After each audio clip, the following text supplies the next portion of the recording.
said we disband. My word. Sorry about the weird parking job. The engine just died on us right here. Hey, Morgana, are you done yet? Why the heck am I in charge of the car again?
Had to borrow a plug.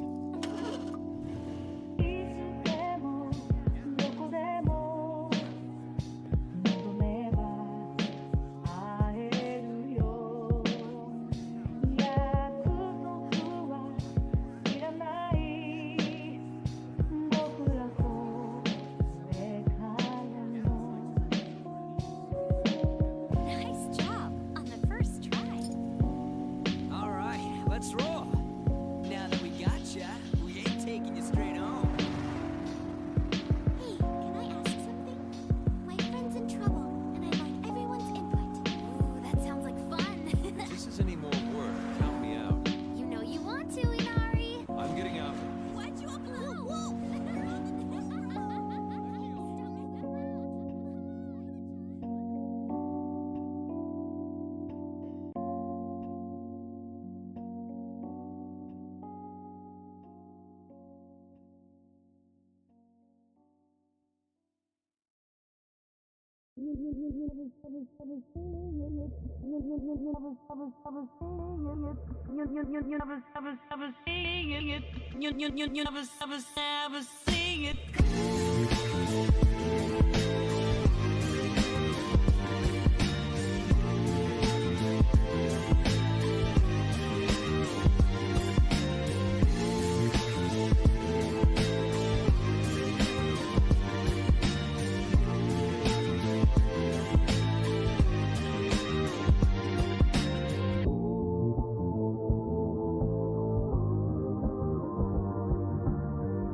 You never see it coming.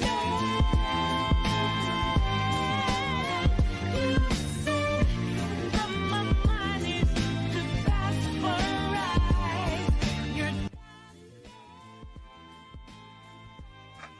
The slander from y'all is at an all-time high. I feel like y'all have broken a new record at this point. Jesus, Mary, Joseph, baby, Yoda. Oh yeah.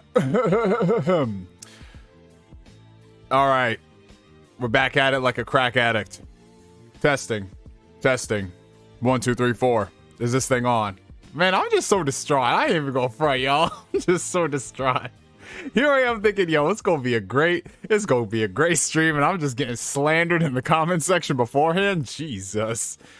I thought we were supposed to be better than this. What happened, people? But what's going on, y'all? What's happening? Can you all see me? Can you all hear me?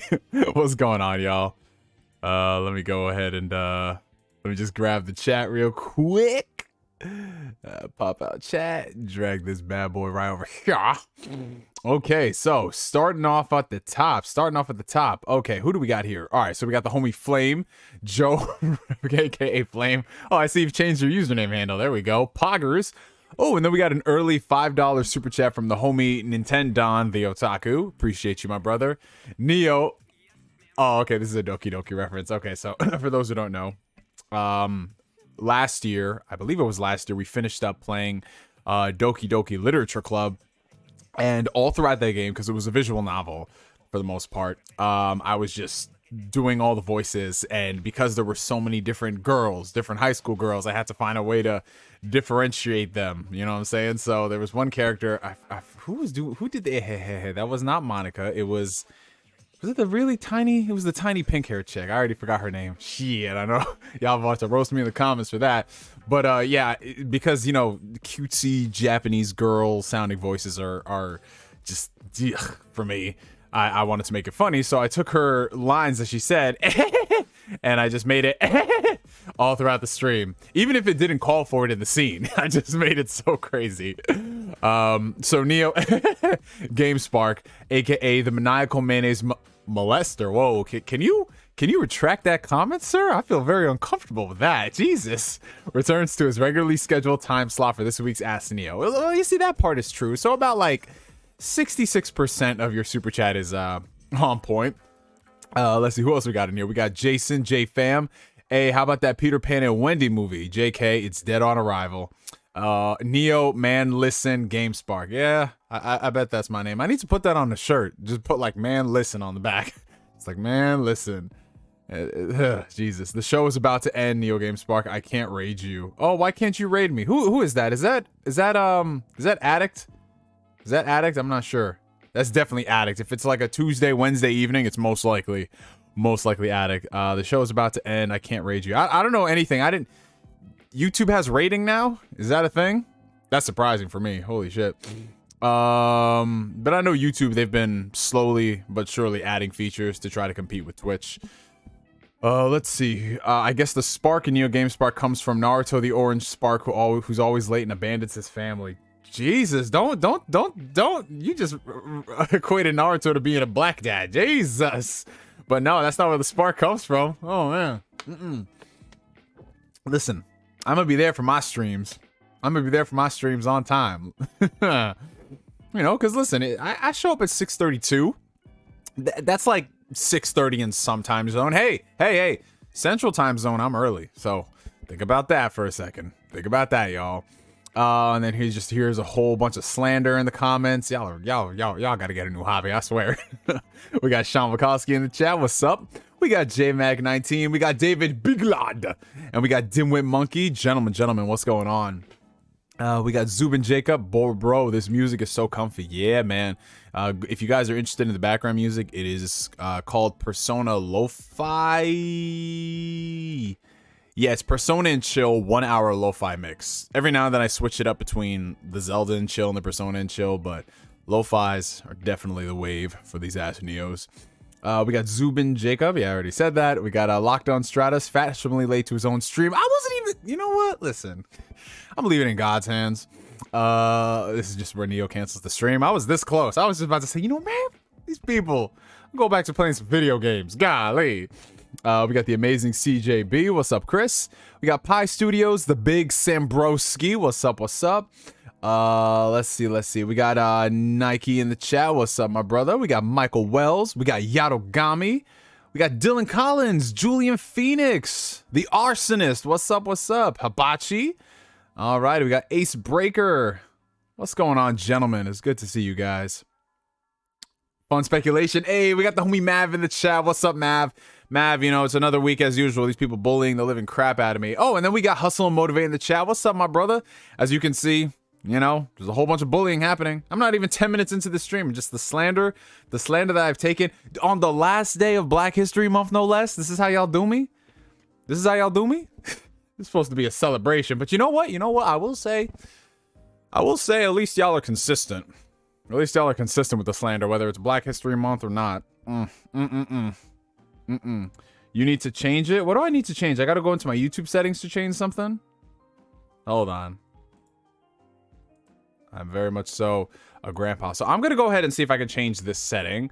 In the meantime, if you guys are enjoying the stream, make sure you hit that like button. Helps out the channel tremendously. Apparently, Attic wants me to go ahead and change something Wait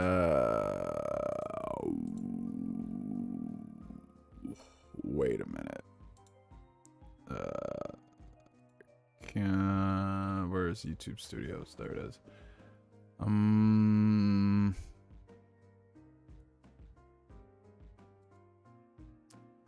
Where in the world? Addict, where exactly in the settings can I find this? Because if I can find this, I'll go ahead and change it. Addict is helping me out through this shit like he's carrying Kid Smooth through video games. That's crazy, man. That's crazy.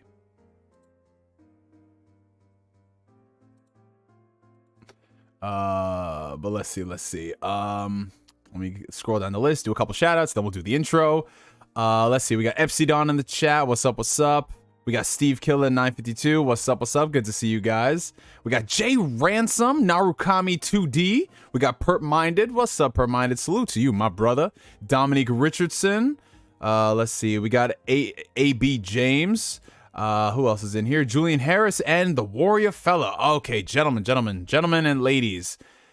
Welcome to another fantastic and fabulous episode of Ask Neo. If y'all are tuning in for the very first time, or you're tuning in for your 10,000th time, Ask Neo is my Q&A series where you guys ask me questions and I answer them to the best of my ability. Sometimes in a timely fashion, other times not so much. And more often than not, I do get bullied. Not necessarily for my hot takes, just for me being alive and being a black man trying to stream. But yeah, apparently it has something to do with Mayo as well, which I can neither confirm nor deny. Don't really got too much to pimp outside of the video description. If you guys want to find my social media outlets from my Twitter, my Facebook, Instagram, Discord community, all that stuff will be down below in the video description. Other than that, super chats are a great way to support the channel. If you guys want your question highlighted with priority, want me to spend a lot of time on it, yada yada yada, helps out the channel. You guys know the vibe by this point. Same thing with channel memberships as well. And yeah, oh, we got the homie. Ooh, I had to shout out the enforcer because he just pulled up. We got Daniel Pack, aka Mr. Penguin God. What's up, my brother? Good to see you. And we got Marcus Doyle Terrell in the chat. What's up with you, bro? Neo acting like he a victim. Man, you know what, y'all? This might be the shortest stream ever. Grand opening, grand closing. But anyways, we have a couple of super chats to answer real quick. In the meantime, I want to get a little bit of an update on what y'all been up to recently, what you've been reading, what you've been playing, what y'all been doing. Comment down below and let me know. And so let me go ahead and answer the super chat in the meantime. We got it from the homie Joe, aka Flame, who's been a member for the past 14 months of the Phantom Weirdos. Speaking of dead on arrival, y'all, we need a moment of silence for Luminous Productions for releasing Craig Spoken so bad it killed the studio. Oh, brother. Yes, if you guys didn't hear, earlier today, we got news from Square Enix that Luminous Productions, who of course was the dev studio behind Final Fantasy 15, and of course the most recent Forspoken, that studio would be folded into Square Enix. Now, for a lot of people who don't necessarily follow game development, you're probably wondering to yourself, oh, you know, that's just a good thing, right? Because they're going to go into Square Enix, you know, nobody's really lost their jobs. They're going to be able to keep making games. Not necessarily. So when it comes down to game development, when you have studios that can, for the most part, run autonomously, such as a Naughty Dog, such as, you know, a Sucker Punch, or you have something like a Coalition, things like that, they have their own identity, they work on their own IPs. That's usually how things work. But when you have some of these bigger publishers that just has like blanket terms for game development, like you'll have Square Enix that can have like different business divisions, work on video games and stuff like that, in addition to their own separate studios. When you have a separate studio that becomes folded into the other stuff, that's usually a sign that, yeah, that developer's autonomy has pretty much been stripped away. I don't really know the extent of which these developers are going to be shuffled around. I know some of them are going to be working on different projects here and there, but Luminous Productions, as we knew them in that iteration, is basically gone. It is dead and buried. And honestly, it is not that surprising considering what the last major game they worked on before Forspoken was Final Fantasy 15. And that game, if you followed the development of it, you knew all of the... I don't think it's really a secret right now, but that game went through development hell. It wasn't exactly in development for 10 years straight, but it was a lot of, you know, okay, we're going to work on this and this is going to be that vision. And then, you know, we're going to stick our hands or we're going to do different things here and blah, blah, blah. Basically, by the time that we had finally gotten the game re-revealed in 2013, there was really not that much proper work done. And the game that we got in 2016 was a shell of what it was supposed to be. You know, there was work on the DLC that they were doing. And in fact, I'd go so far as to say some of the DLC that they did, like the Ignis story, the Arden DLC. They were actually better than a lot of the base game. But as it stands, for a game that had that much of a dev cycle, a game that had that big of a budget, and it is carrying the Final Fantasy mainline name, it should have come out like rave reviews, critically, commercially, financially. None of the stuff that Final Fantasy 15 did really warranted all the bad shit that went on behind the scenes. So you're thinking to yourself, okay, you know, we're working on our next game, Forspoken, PlayStation 5 exclusive. You know, this is going to be our time to shine. We don't have to worry about, you know, switching directors, this, that, and the third. And then the game comes out and it's just, at best, it's an all right game. I mean, it's definitely got its fans. I'm not going to sit here and deny it. Like, every game has its fan base. But for a game that this studio already had problems with developing, that being Final Fantasy 15, their next title, which isn't getting the best reception in the world, and looking at the sales numbers, it doesn't seem like it's that great either. Yeah, something had to give, and the best approach is, hey, listen, we're not going to fire everybody, but the way you guys are operating now, you can't do that. So you're either going to work on other projects at Square Enix, or you got to go. So it is what it is, man. I mean, who knows? Maybe further down the line, I might pick up Forspoken if it's like, I don't know, $10, $15, something around that range. But as it stands, you know, just looking at it, I remember, you guys will remember this if you've been a fan of the channel, I was so excited for Forspoken. I was like, oh my god, this is crazy. It's going to be this game with all these magical powers. I thought it would scratch the itch that Infamous made. You know, because we haven't really had a game that gives you that level of powers, especially in an open world setting. So I was looking at it like, oh wow, this might be amazing. And then it just looked all right. Didn't look like it was too terrible. You know, I don't necessarily think it's as bad as all the videos people are putting online of the dialogue, but it just wasn't the game that they needed it to be. And remember, this is Square Enix. Square Enix is the company who, they're not a charity anymore. They want every single one of their games to be a hit. And that's why Final Fantasy 16 is looking like, not that it's going to make or break the company, but if they have another major game come out and it kind of flops or underperforms, yeah, they're going to start looking at things very differently. But hey, it is what it is. You keep it pushing. Okay, so next we have the super chat coming in from Julian Phoenix, $5. Thank you so much, my brother. My Switch keeps overheating. Should I throw it away or get an OLED? Are we talking about overheating to the point where it's stopping you from playing games? Because if that's the case and you're having issues with it and you think it might blow up, I think it's time to upgrade to that OLED model. I've had a launch Switch since 2017. Well, I didn't get it at launch. I got it a few months later. And it kind of does show its age in some respects, but I haven't had too many crazy issues. But if you're saying that your Switch keeps overheating and it's stopping you from playing games, then yeah, it might be time to upgrade. And I got to give a big shout out to the homie J-Fam, who gifted 5 memberships to the channel, to Dominic Richardson, to Julian Harris, to JMac19, to Narukami2D, and PS Rewind. So I want to give a huge shout out to the homie Jason. Thank you so much for my brother, and everybody enjoy the channel memberships. Thank you for that, Jason. We have a $1.99 super chat coming in from Long Live Kevin Samuels. Yes, sir, the Godfather, RIP. Did you see Cocaine Bear? Yes, I did, in fact. I saw it Saturday night. I was fresh off of work. I hit up that Alamo Draft House. And, you know, Cocaine Bear, it was exactly what I expected going into this. It was a movie with an absurd premise. It's about a bear that does cocaine, and it unfolds exactly the way you expect it. And in that regard, I actually enjoyed the movie. If I had to have a critique for it, I definitely don't think it was as absurd as it could have been with such a premise. Because you look at it, you're like, a bear on cocaine, this is going to be a fucking crazy, outrageous experience. And it wasn't, but it was all right. It was serviceable. It was decent. It did what it was supposed to do. It did the thing that the bear was supposed to do, doing the drugs. So yeah, in that respect, it's a decent time at the movies. But shout out to the people in the chat. Gaming Addict on his actual account. What's up, my brother? Oh, we got Valkian24 in the chat. What's up, my guy? How y'all doing? Let's see. We got Sora Life Story. We got Bryce Hag in the chat. What's up, y'all? B-Rex Media. It's good seeing you guys. Oh, the Sensu Beam plug is here too. What's happening? Okay, alrighty. So, like I said with Ask Neo, there's no real flow or structure. If you guys have any questions about stuff that's been happening in the news, in the media, feel free to ask it. And if I am well informed enough, I will give a somewhat decent opinion on it. Oh, and then I got to shout out the homie Steve Killer 952 who just subscribed to the Phantom Weirdo tier. Thank you so much, my brother. I appreciate you, my guy. Thank you for the support.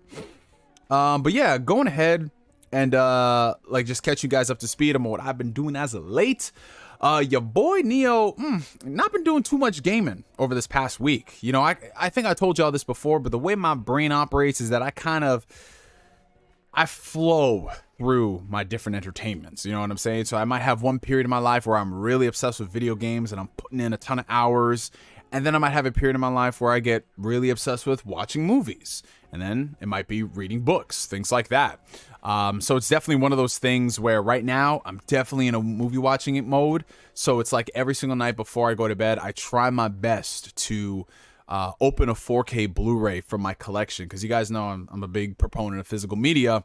And I've been buying a lot of 4K movies over the past 2 years, but I haven't really exactly had a lot of time to watch all that stuff. So one of my goals for this year was to make sure that if I have a 4K movie on my shelf and I have not watched it yet, crack that bad boy open, watch it. And I've been making good progress on it. Like this year alone, the Lord of the Rings trilogy extended edition, I've been watching that on 4K. Back to the Future, I watched the first movie a few weeks ago. What else did I watch? Zack Snyder's Justice League. I bought it on 4K, so this is my first time watching the film since I saw it on HBO Max 2 years ago. I just opened up, since I'm in like a Batman mood, I guess, the Dark Knight duology, you know, which comes with Batman Begins, The Dark Knight, and there's another movie in that set for whatever reason. I have no idea why, but you know, the Batman duology made by Christopher Nolan. I mean, what a run. What a run. Batman Begins, The Dark Knight. It's a shame he never did a third movie, but you know, sometimes it's best to quit while you're ahead. So I watched both those movies. And yeah, I'm thinking the next thing that I open up in my collection, I might have to just go ahead and rewatch some Blade Runner, bro. I don't know, dude. It's like I'm going down this path of watch movies I really enjoy, and then you know I want to see like, does the original Blade Runner hold up as much as I thought it did when I first watched it? And then also Blade Runner 2049. I love Denis Villeneuve, so this will be a nice exercise in rewatching that movie because I haven't watched that movie since it came out. So yeah, watching a lot of 4K movies as of late, bro. And it's great. It's great, bro. It's great. Saw Cocaine Bear, but not Babylon Fraud. Hey, listen, it was much easier for me to go ahead and find screen times for Cocaine Bear than Babylon. Remember, Babylon was like over 3 hours long. And after like the first week or so, they started taking that shit out of theaters because it flopped. So I'll catch it eventually. You know, maybe if it's on streaming, I'll watch it on streaming. And if I loved it, I'll buy it on 4K, man. You know how this shit goes. Do you have the 6 Star Wars films on 4K? So I don't have 6 Star Wars films on 4K. I have all 9. So for, I think it was Christmas one year, shout out to my boy Adam, Crazy Black Man 108. If you're watching this on the playback, I love you, bro. He bought me the Skywalker Saga 4K set, which has all 9 movies. And that's really exciting for me because I have not ever owned Star Wars in its entirety in one media. Like I've owned, like as a kid, my dad bought the original trilogy on VHS, and then with the prequels, I never owned those. And then with the sequel trilogy, I bought The Force Awakens. I didn't buy The Last Jedi and Rise of Skywalker, but you know, I bought Rogue One. So I've never owned all of it in one complete format set, and then he just bought that for me, and I was like, oh shit, this is great. So you know, I'll definitely be going back there, watching some of the OG stuff. I'm still that person though who holds on to his despecialized editions. Like, I'm just be real, man. There's something novel about the OG Star Wars as it originally came out. Like, yeah, sure, the despecialized editions are a bit of work to track down and everything, but I kind of like it like that. I'm not a fan of a lot of the changes George Lucas made to the OG trilogy. It's just a little too off-putting watching a movie that came out in the 70s and then there's just random CGI creatures going around in the late 90s. It's very strange. But yeah, it's a good 4K set nevertheless. Babylon's on streaming. I saw it on Paramount Plus. Oh, it's on Paramount Plus? Okay, well, shout out to King Tai Chi. Apparently I am going to be watching Babylon within the next lifetime. What's up, Arturo? Good to see you, man. Oh, NKDN, what's up, my brother? Babylon is what a movie. Whoa. You can find those tapes at Goodwill in the Midwest. You know what the crazy thing is? I used to have a Goodwill over. Maybe Goodwills are not like too popular over here in New York, but we had a Goodwill literally 5 minutes away from my house, and they closed down, I think, around COVID time. But yeah, I definitely want to go thrift shopping at some point. Just find a lot of classic stuff. We have a $4.99 super chat coming in from the Sensu Bean plug. Have you watched any new anime? I've been watching Blue Lock, Vinland Saga, and Aggretsuko. So currently, I'm not watching anything new outside of... Well, I started the new season of Vinland Saga, but then I was just like, I'm just going to wait for this to finish up, and then I'm going to binge it, you know? But last season, I definitely watched a lot of anime. I watched Chainsaw Man, Spy Family, the second part of the first season, the new Urusei Yatsura anime, and Mob Psycho Season 3. And that was a lot of anime for me because I'd never really watched that much stuff on a weekly basis. Because, you know, most of the time I'm just like, yo, I'll watch it when I get to it. And by the time it's done, I can binge it. But yeah, going forward, I think as far as like weekly stuff I'm going to keep up with, you know, Attack on Titan, the final season, season 4, part 1-3- we're never going to finish this because we want to milk it. I'm going to keep up with that. You know, hopefully the pacing ain't atrocious and hopefully they finish that up soon. And then after that, it's probably going to, like, by the time I finish that, there's going to be other series that have ended and I can go ahead and binge that stuff. I do want to check out the new Trigun stuff. I've heard some mixed things from people. But again, you know, once it's finished, I can binge it. I can watch it and be like, oh, okay, this is good. Or, no, okay, this was shit. Yeah, we do have a Salvation Army here, so I'm definitely gonna check it out, see if I can find some stuff. But you know, I'm kind of kicking myself in the shins because my dumbass, I knew I should have pre-ordered Metroid Prime. I knew I should have bought that physical copy when it went up for sale, and I didn't. And now I'm just over here like low-key stalking GameStops and Targets in my area to see if they ever have it in stock. And it's not looking good, people. It is not looking good.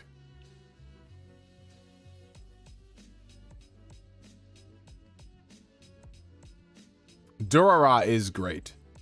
In fact, Durara is one of the anime, specifically its intro, that my girlfriend and I bonded over because you know how I am. Like when I'm in the car, people, like my playlist is just an eclectic mix. It can go from J. Cole to Frank Sinatra to Tupac to the fucking intro of, I don't know, K-On! Or something. Like that's how it is. So when it's on shuffle, it just plays random stuff. And then like literally, like I just had like I think a lo-fi song playing as we were driving to the restaurant, and then it just went straight to Durara, and she went ballistic because that's one of her favorite series, and I was just like, wow, look at that, the playlist coming in clutch. Durara is great. Bakano is also a really good show as well. How's the weather over there? Pretty good. So we got hit with a baby snowstorm over here. Nothing too crazy in the New York area. We got a couple of inches, but I don't want to say more than 3 inches. Nothing anything crazy. Like literally, I woke up this morning and I just shoveled the entire driveway. It took less than 20 minutes. My driveway is pretty long, so like to me, if I could shovel something that quickly, that's a good sign that the snow wasn't anything crazy. And also, at least my county in the past like year or so has definitely made it a point that, listen, we're not going to wait till shit gets crazy. Because back in 2021, at the end of the summer, we had Hurricane Irene hit, and nobody expected that thing to be as bad as it was. Like the entire like downstate part of New York got hit bad with Hurricane Irene. So ever since then, my county's been like, listen, any type of storm or whatever, we're going to be as preventative as possible. So the snowplows were already out there within like, I think 3 hours of the snow starting. So they did all the major, like they did the major groundwork. And then by the time morning hit, all the roads were clear. Like I was up at 8 a.m. and I was like, wow, everything is clear. This is perfect. Because before, man, it used to be like only the main roads would be clear by like 8 a.m. in the morning, and then if you live anywhere outside of that, you kind of have to just drive slowly. But no, man, it was clear, bro. But yeah, I know other parts, like I think upstate New York definitely got hit much harder. They definitely have more approaching, you know, like 6 to 8 inches, something around that. And then further up north, you know, Buffalo, if they get like 1 foot of snow, it's like 1 inch to them. Okay, so Marcus Doyle Terrell, who's been a member for the past 31 months of the Phantom Weirdo tier. I appreciate you, my brother. Why do you think men lately would rather share Andrew Tate's vids instead of admit a chick/mother broke their heart? Oh, that's funny, brother. Okay, so yeah, why do you think a lot of these guys end up becoming that type of dude instead of just admitting that they went through some shit. Well, again, it goes back to everything that we've talked about with men in society. Men are taught not to show feelings, not to show emotions, not to be vulnerable. And society, you know, and like I said, society, it's not just women who are lambasting men over showing emotions, but it was also men too. Men taught men not to show emotions because that means you're a pussy, or apparently something like that. So what happens is, instead of being able to process your emotions and your grief and realize that, hey, sometimes shit happens and you dealt with a shitty person, they look for validation in external sources to say, hey, listen, what you went through was not your fault. It's because they're a bad person because of their gender. Like, that's literally what happens. That's literally what happens. Instead of it being like, listen, you know, process your trauma, learn from it, and become better from it, it becomes extremely toxic. And you see that happen with both sides, you know, not just men, but with women as well. It's what creates that continuous cycle, that vicious cycle of, you know, good guy or girl gets fucked over by bad guy or bad girl, and then they start thinking that the world is against them, and then they think that the rest of the world, now this world must feel pain. And it's freaking ridiculous. But, you know, it's one of those things where when I see people who are acting like that, it's like, you know what? I'm gonna let you do your thing, you know, because those type of people, rarely, if ever, do they ever find what they're actually looking for. If anything, they end up just retreating into such a just like sunken place where they don't even know how to like hold relationships anymore because they're just too toxic. They think that what they're doing is not being toxic, but it's extremely toxic. And that's just what happens nowadays. That's why I always tell people, like, you got to humble yourself. First things first, you got to humble yourself. You are not better than anybody else. It's just one of those things you learn from everything. Every experience in life, whether good or bad, is a lesson to be learned. You know, I've been through my share of bad breakups and they fucking suck, but not once did I think like, yeah, you know, oh, women are just terrible and blah, blah, blah, blah, blah. No, it's fucking asinine. Because what happens if I meet a girl who went through the exact same shit? I would say that she is fucking asinine if she thought that just because one bad guy did her dirty that all men are terrible. It's like, that's the craziest thing. Like, we've always said that before. Like, yeah, when women say like, oh, all guys are trash, we're like, oh, no, just the guys you've been with are trash. Everyone agrees with that. But when it's the opposite end, you know, somehow it's like, no, there's more to the story and blah, blah, blah. It's like, just people need to find hobbies. People need to find hobbies. They got to humble themselves. That's basically it, man. Oh, Gian-GianThaDon, what's up, bro? And we got Chris Forth in the chat. What's up? But yeah, as far as the snow is concerned, this has like been the first major snowfall we've gotten all season, which honestly, I am not complaining, you guys. I hate snow. I can't stand snow. I hate it with a passion, as you guys know. So the fact that this is all the snow we've gotten, I'm a-okay with that. You know, we got like, what, another month or so of winter? I'm cool.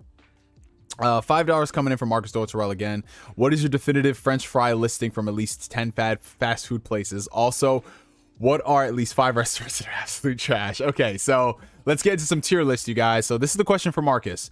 What is your French fry tier listings? Whether it's a top 5 or a top 10 of fast food spots. And then also, what are your least favorite absolute dog shit restaurants you will never set foot in ever again? And I'm not talking about you have a bad experience one time. I'm talking like legitimately every time you go in there, this is just, wow, this is bad. Okay, so like top French fries to me, if we're talking fast food, I would definitely rank Popeyes at the top. I love Popeyes French fries. I've been having Popeyes French fries for over 10 years now, and they have stayed relatively consistent. That Cajun seasoning, everything about it is just, it's beautiful. It's fan-friggin-tastic. And then after that, honestly, a lot of the fast food spots I've been going to, their fries have turned to shit. McDonald's used to be the god tier. It used to stay really consistent even though everything else went to trash. Nope. McDonald's shit changed. Burger King's fries, that shit changed. So I don't even know really like what fries are consistent in my area. So for me, Popeyes is great. Now, mind you, I don't live in places that have access to like Whataburger or Zaxby's. Or, you know, I know some people say like Checkers and stuff like that. Like, we have a Checkers, but I got to drive into the Bronx for that. And I don't really feel like driving just for that. So to me, I'm limited to like what's around me, which is like McDonald's, KFC, Burger King, Popeyes. You know, there's a Wendy's. If I want to drive like 20 minutes or something like that, I could do that. But yeah, I would definitely say Popeyes at the top. We are getting a Chick-fil-A here in Yonkers, so that's exciting. So I'll have to go and see if the fries are as good as I remember when I went down south. Wendy's fries, I guess, yeah, Wendy's fries are solid. But yeah, you know, I need more options available. Like, I'm just tired of there not being a Whataburger up here. So yeah, I definitely say Popeyes is at the top for me. Let's see. As far as like the worst stuff that I've been to, oh man, like worst fast food places. Oh, like terrible. I mean, I haven't had like terrible experiences. I mean, I've had fast food that I'm just like, why? You know what I'm saying? So I don't have like a trash listing. I've had more disappointing fast food experiences than anything else. To me, the most disappointing fast food experience where everybody hyped it up, and you guys know where I'm going with this. All the Californians are like, oh, I'm ready for what he's about to say.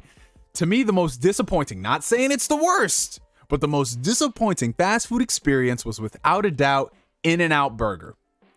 I went to In-N-Out, and I'm just thinking to myself, yo, this is about to be it. Because everyone and their mama's mama was talking about, yo, In-N-Out is the wave. It will change your life. That double, that animal fry sauce, like whatever.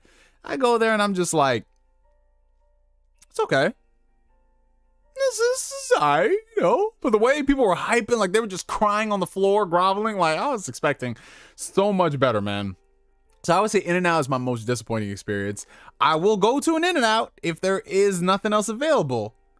But the fact that people was over here, nah. Y'all was ready to cream your pants like Flame when he saw that new friggin' Warframe expansion. Arby's, I don't think Arby's is that great. So I probably put that on the bottom tier list.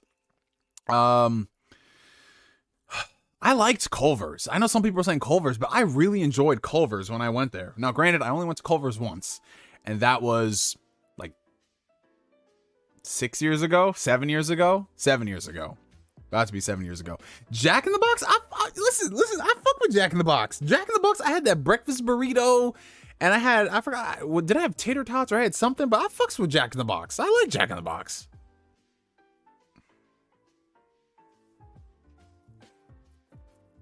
Have you had Dave's Chicken? Nah, I haven't had Dave's Chicken before. I've had White Castle before, and White Castle, it didn't make me feel nauseous, but I ate White Castle, and I felt like that food was sitting in my stomach for a while, bro. I had that, and I was like, oh, man. Jack in the Box is H tier for hell nah. Stop it. Them Sonic's breakfast burritos are God tier. Sonic's breakfast burritos and their half price shakes after 8 p.m. Unfortunately, the closest Sonic to me is in it's in freaking it's in Valley Stream. It's like approaching Long Island territory. It's a little past JFK Airport. Sonic is great. Rallies, French fries is good. Wait, Rallies? Isn't Rallies and Checkers the same thing? I don't know. I don't know why I thought they were the same thing. Yeah, Valley Stream is deep. For me, bro, it's about like, with no traffic, we're looking like close to an hour. Five Guys is consistent. I mean, I gotta like take out a mortgage on my house to eat comfortably at Five Guys, but it's great. You know what the crazy thing is? Five Guys is not insanely expensive compared to like if you go out to eat, but when we're talking fast food, it's like upper echelon. But then again, you guys, like I went to McDonald's last year. Like I only go to McDonald's like once a year at this point. I went to McDonald's last year, and I think I got like a double quarter pounder with bacon, a large fries, a drink, and that shit was like approaching $15, something like that. Like I was like, what? Like I remember when this shit used to be under $10, bro. And at that point, I'm just like, I might as well just order from a restaurant. Well, yeah, if you make your own burgers and shit like that, it is gonna taste better, be more filling and stuff. But hey, sometimes we ain't got the time for that. Sometimes we just wanna go ahead and eat some fast food. Yeah, McDonald's has gotten very pricey in the past couple of years, you guys. I remember one time, I was high as fuck. I remember one time, I was high as fuck. I ordered, I think, close to $30 worth of McDonald's stuff. I got like the double quarter pounder with cheese. That's always my go-to. I get a double quarter pounder with cheese and bacon. French fries. I usually don't need the drink because I end up getting a McFlurry anyway. And I got like, I think a 20-piece McNuggets. I got something else. I think that shit was like approaching $30. I was like, fuck, bro. I always feel bad if I spend more than $15 on fast food. Because it's like, why are you doing this, dude? Taco Bell. Yeah, my Taco Bell's been pretty consistent for the most part. But I'm that weirdo at Taco Bell who doesn't get like the full meals and stuff. I just get like the random things. Like the quesarito. Oh, I fucks with the quesarito. You guys know this. I get that steak quesarito. Ooh. So I get that steak quesarito. I get that. I don't know why. Maybe because it's always on like the cheap menu. I get like the beefy 5-layer burrito. I get like the little the potato fiesta thing or whatever that's called. But you know what? Recently I've been craving the quesadilla. I've been craving a quesadilla from freaking Taco Bell, man. I went to a Del Taco one time.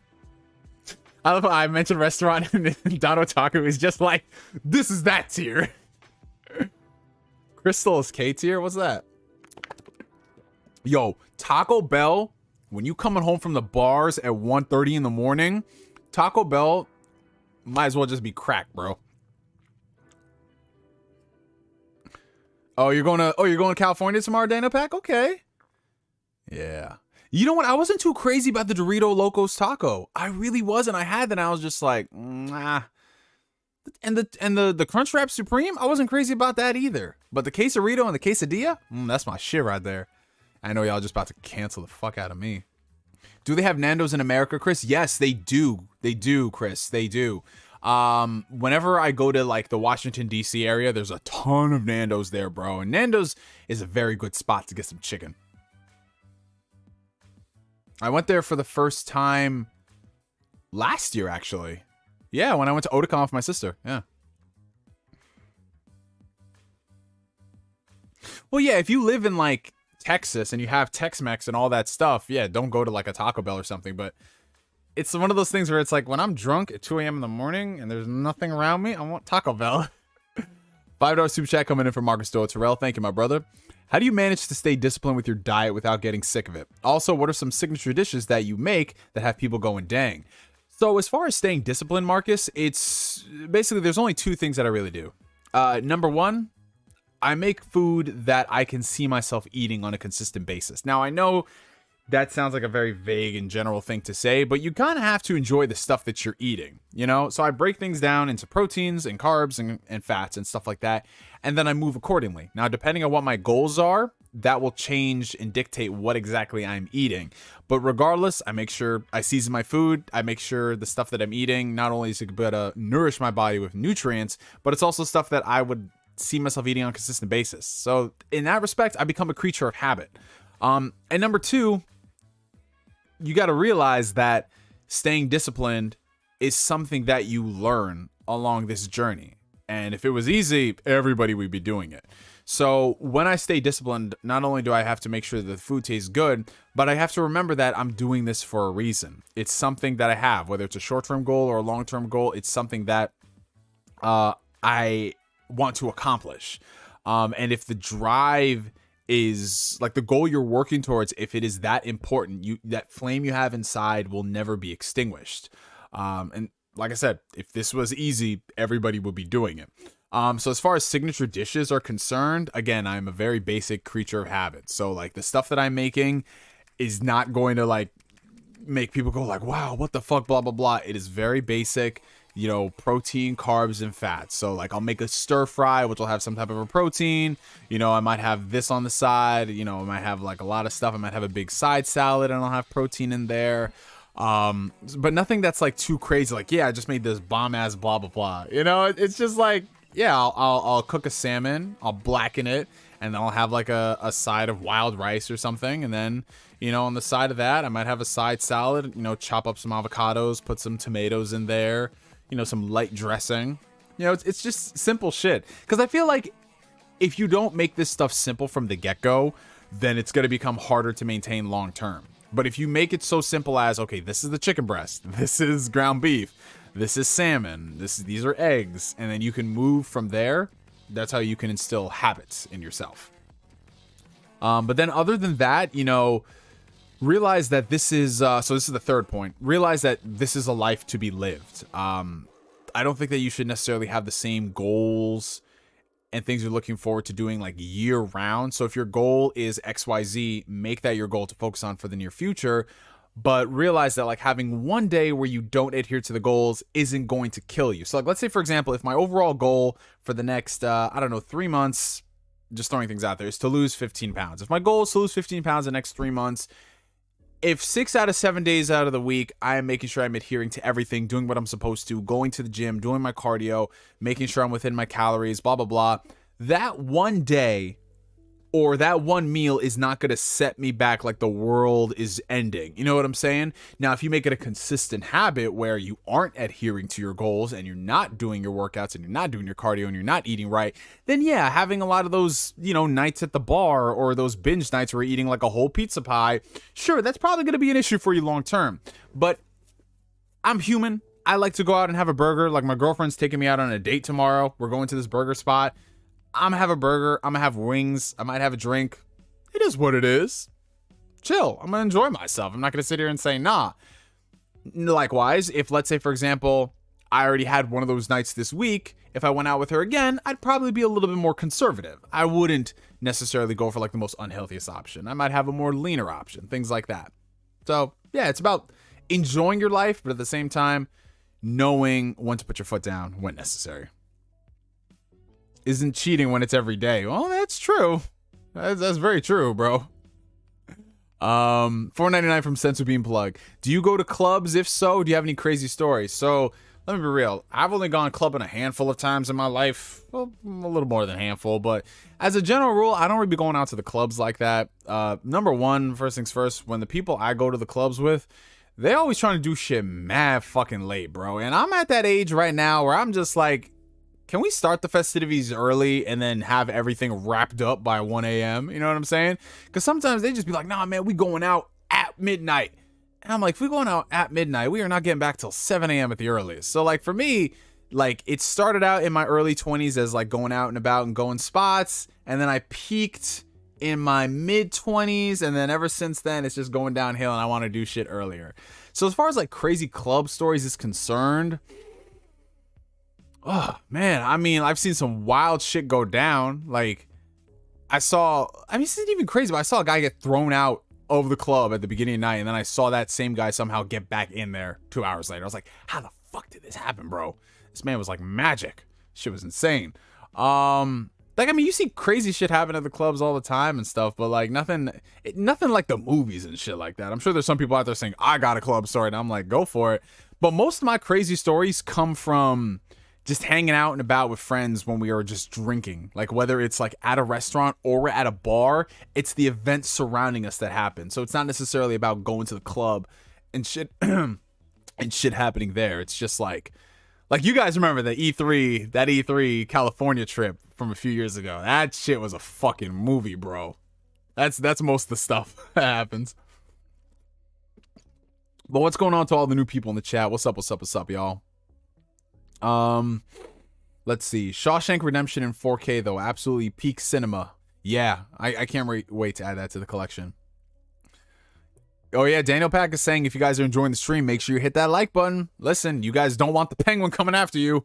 Remember the last guy yeah, exactly. You don't remember him. Salmon is underrated, honestly. It is, and it is a very, very, very good source of omega-3s. Good for your brain health. First time I went to a club, Sunset Strip, 16th Street in Indianapolis. We made a mistake. Man's got shot. Yeah, shit can happen, bro. That's why you got to cover your ass wherever you go. That's why I like, listen, like, you know, like sometimes people will put you in a story and you're just like, I was just there, bro. I had nothing to do with this. Like, you know, if there's like a couple arguing and you had maybe one conversation with the one dude and then he comes to you for like validation. And I'm just like, bro, I don't know anything that is going on in this. Don't drag me into this. Like, you're just the innocent bystander. It's like when you're third wheeling and a couple is arguing in the car and someone's just like, I will just pull this car over right now. I will drive it off a cliff. And you're like, drive it off a cliff? Why would you do that? Yeah, we don't talk about that last guy. Have you heard of Kick Twitch's competitor? Aiden Ross and Low Tier God are on there since being banned on Twitch. I don't know. I don't really follow too much what's happening with all these streamers and stuff. Is that competitor actually doing stuff? Is it a good platform? I don't know. Because to me, it's like if you have different platforms, it's going to take them a few years, first off, to become relevant, and second, to learn, like, to build an infrastructure. Like, you whatever happened to what's that thing? Mastodon? Not Mastodon. Hive? Was it Hive? I don't know. That thing, the Twitter alternative that everybody signed up for and then like no one uses it. You know, because they don't have the same infrastructure as Twitter. So it's going to take a long time for those things to work. Yeah, and all these competitors, like, I mean, it's kind of like Mixer. If you launch a platform and if you have the funding of Microsoft, the trillion-dollar corporation, and you can't make that shit work, it's usually the talent. Jess Cordon's gonna come here and saying Mixer could have worked. Well, let's see. $5 coming in from Marcus again. Thank you, bro. What were some of the hardships from your gym journey, from injuries to not seeing results, etc.? So some of the biggest hardships that I've learned from like training for so many years is okay, so this is one that I keep like it just keeps reminding me. If I'm going into the gym and I'm just going through the motions and I feel as if that's enough, that is usually a sign that I am bullshitting. So if I'm going through the gym and I got through the workout and I'm just like, that was a workout. It wasn't good. It wasn't bad. It was just a workout. And that's happening on a consistent basis. That is either a sign that my programming sucks or I'm not pushing myself hard enough in the gym. And we kind of succumb to that. We're either all or nothing when it comes to the gym. Either we're all in and we're dialing in like crazy and we're doing blah, blah, blah, or we're not doing anything at all. But sometimes we're in that weird middle part where you're just like, oh, am I doing enough or am I not doing too much or blah, blah, blah. One thing that's really taught me to get over that situation is have a goal and stick with it. Because if you have a goal and you stick with it, whatever you are doing to work towards that goal will push you. So for me, whenever I'm in a funk and like, let's say for example, training isn't feeling great and I'm just going in there and doing the motions, I usually look to my training and what I'm working towards. I look at it like, okay, what is your goal right now? Are you trying to build strength? Are you trying to build size? Are you trying to get better at the movements? Whatever it is, pick that, focus on it, and leave your ego at the door. So sometimes that might come with, you know, taking a break from doing a movement that you love in order to build up something else. Sometimes it might be adding an extra rest days. Sometimes it might be, you know, dropping the weight a little bit to perfect something else, blah, blah, blah. So checking my ego at the door was like checking my ego at the door, and then also having a goal and not just going in there to show up. Even though it's like, oh, you look good and you do blah, blah, blah. It's like, well, what are you working towards? That is what's going to keep you going in the gym. As far as injuries are concerned, I mean, I haven't had any, I mean, knock on wood, I haven't had anything crazy happen to me. I mean, sometimes you just get like minor joint aches and pains. That just comes with the territory. But from there, like whenever I did have those issues, like I used to get like tendonitis in my elbow whenever I used to do bench press. That was probably because I wasn't bench pressing properly. Same thing with all the other movements. If you're having issues, it's usually a form check, or in some situations, might be an overuse thing. So like there was a period in my life where I was just really into squatting. I loved squatting. I was squatting 2 to 3 times a week and it was awesome. But then I got to a point where I was just like, man, my hips feel tight. My knees feel a little achy. What's happening? And it's like, oh, you know, I'm not doing as much mobility work. So yeah, being able to just be a blank canvas and absorb a lot of information to help better your journey and not think that you know everything just because you've been doing it for a very long time. So those are some things. And it's all beneficial stuff at the end of the day. It doesn't feel as if like, man, like, how could I? Like, I thought I knew this. It's like, no. Just humble yourself. Humble yourself and you will achieve greatness. What's up, Zack Rodriguez? Speaking of which, my man Zack Rodriguez at the gym right now. He's putting in them gains, man. Oh God. Oh Jesus. We've got level 1 gaming in the chat. Oh Lord. What does he got to say? Fun fact, Neo has a thing for smelly socks. This has been verified by Elon Musk. That doesn't even make sense. That doesn't even make sense at all, Flame. Neo trains daily with Gian-GianThaDon. I mean, that might be. That could be. It could be. I know that's your dream come true. Fame. That is your dream come true. You know, I'm gonna be nice today. I'm not gonna stoop to y'all's levels of bullying. Oh, the music stopped. I gotta go ahead and add something else to the mix. Let's do this Persona jazz and piano mix. Hope that's not copyrighted. No, it's not. So I'll just leave that going in the background. I thought you said my name. You know what? I was dangerously close to saying that. Oh man, it's dangerously close. $5 coming in from Julian Phoenix. Warner Brothers is making more Lord of the Rings movies. What are your thoughts on this? Also, what would you like to see? Ooh, so here's the thing. Whenever I see big, major media company talking about franchising stuff, I get very, very nervous. I really do, man, because it reminds me of like the worst of if Marvel is the best of the best when it comes to making stuff franchise worthy. You have stuff like Universal Pictures and the Dark Universe, if you guys can remember that, as like the thing you shouldn't do. So when I see that Warner Brothers wants to make more movies based off Lord of the Rings, on the one hand, there is so much you can do in terms of expanding the lore and the mythos and showing us stuff that we didn't get in the Peter Jackson trilogies. But at the same time, I don't care about any of these franchises if they don't have proper talent working on them, if they don't have people who actually give a damn working on them, if they don't have people who have a clear and concise vision working on them, if it's just a whole bunch of studios intervening and interjecting and doing this, that, and blah, blah, blah, and checking things off of a list, it becomes soulless. And I'm not saying that that's what these new movies are going to be, but when you're pimping it out like, yeah, we want to make it like Star Wars, and we want to have a Gollum prequel movie, and we want to have something on Aragorn, or just, I'm like, oh, it just sounds very exhausting. And I don't know, maybe I'm getting to that age at this point where like things aren't so exciting anymore because we've seen, like, we are never going to reach the heights that we were with Infinity War and Endgame. And I'm not just talking about in terms of like superhero stuff. I'm just talking about in terms of like mass media franchise consumption. Like that's literally it. That is literally it. That is the threshold. What I want to focus on now is like, let's not get to that threshold because we want to get to that threshold. Let's make a lot of good stuff in between that can stand on its own.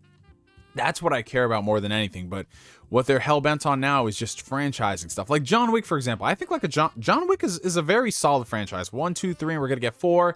And we're getting a ballerina spin-off thing. You know, that could be good or whatever. But do I need the John Wick franchise to become this big interconnected universe? No, not really. I'd much rather John Wick just stay its own thing. But you can't say that. Everything has got to become franchise-worthy.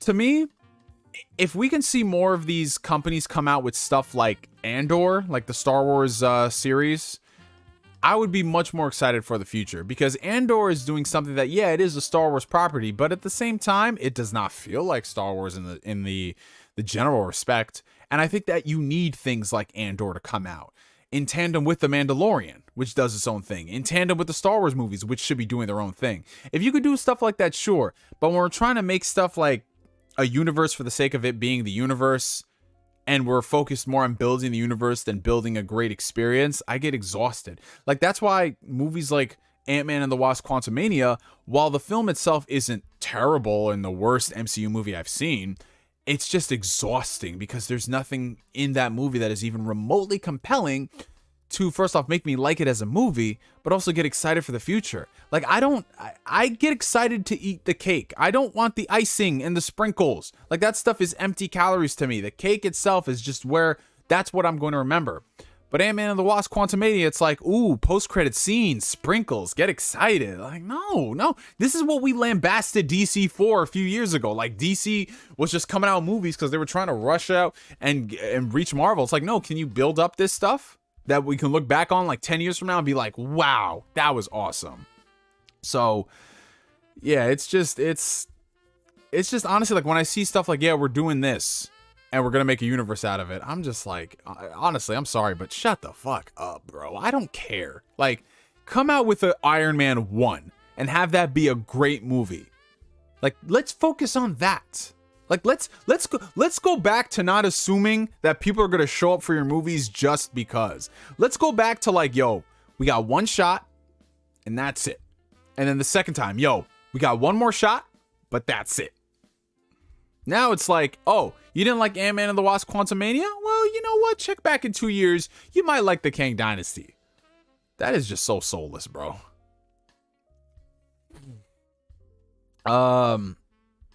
Let's see. $1.99 coming in from Danny P.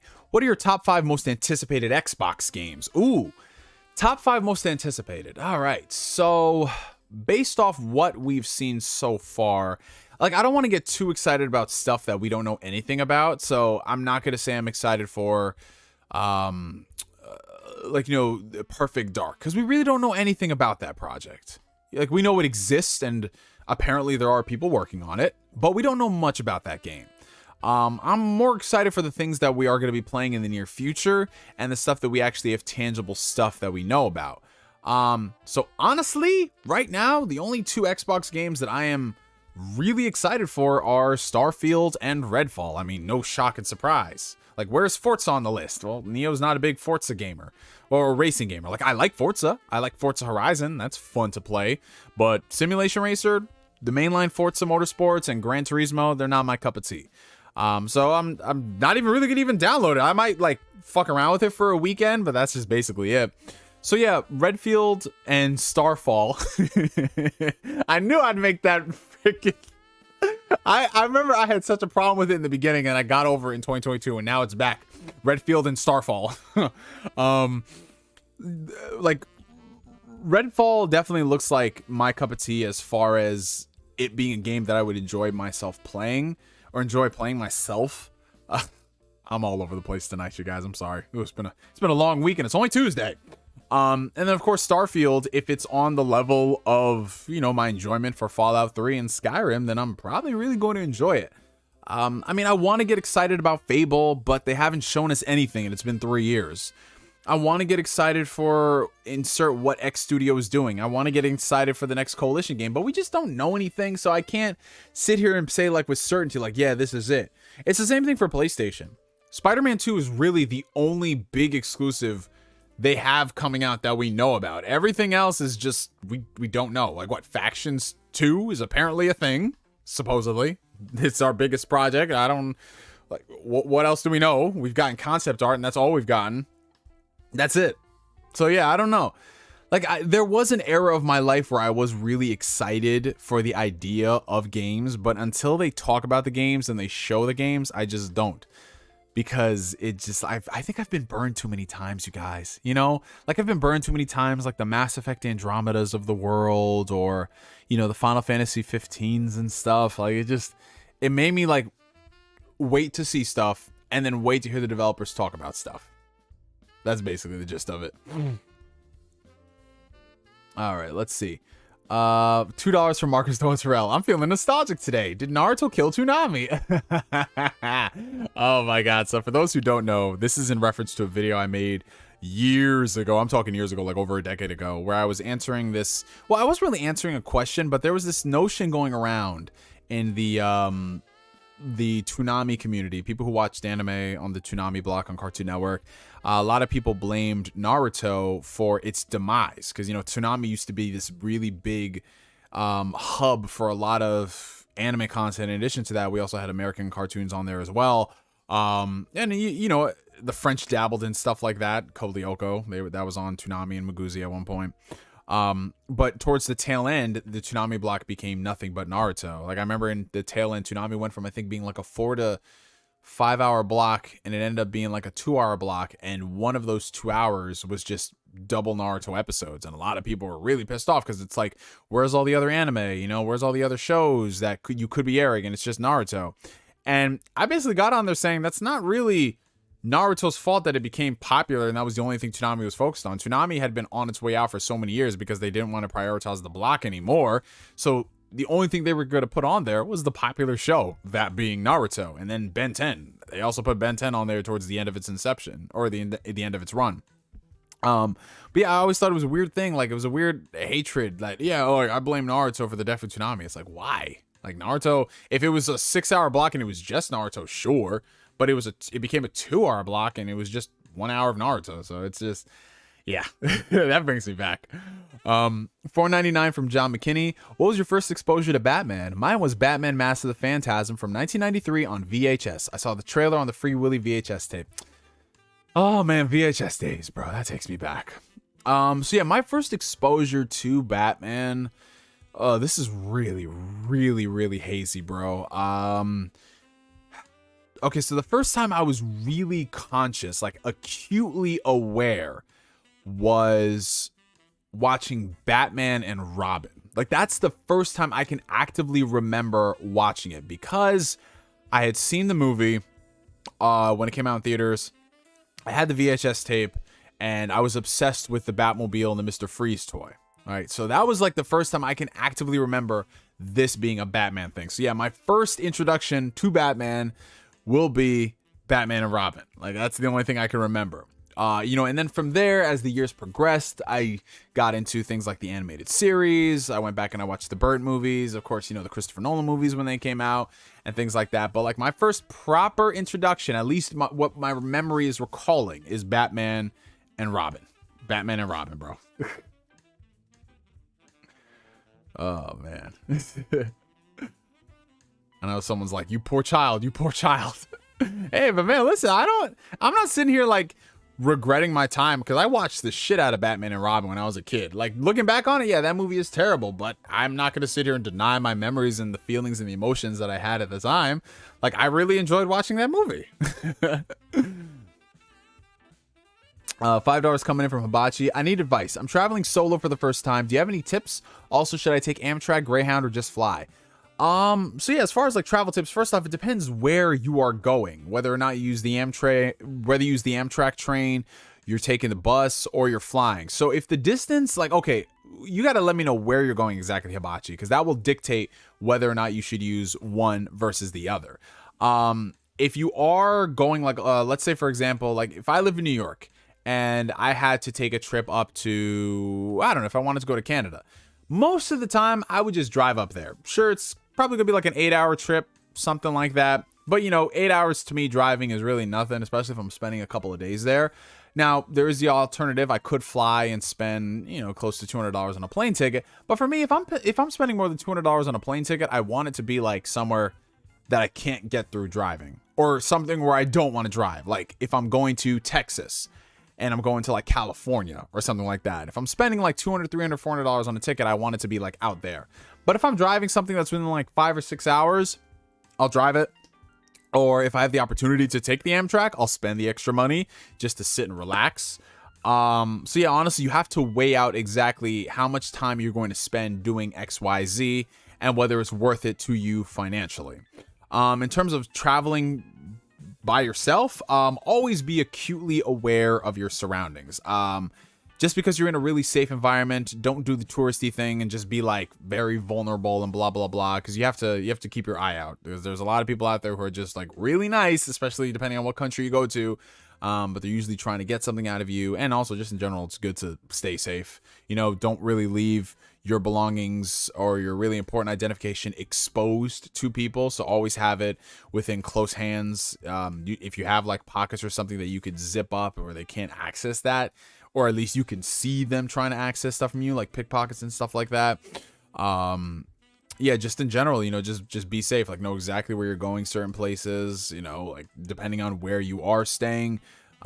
Make sure you're not traveling down really murky territories. Like, it's just basic stuff that you learn when you're like growing up. The things that your parents always tell you, like, always travel in well-lit areas, or don't travel after a certain hour, blah, blah, blah. You know what I'm saying? Like, don't talk to strangers, basic shit like that.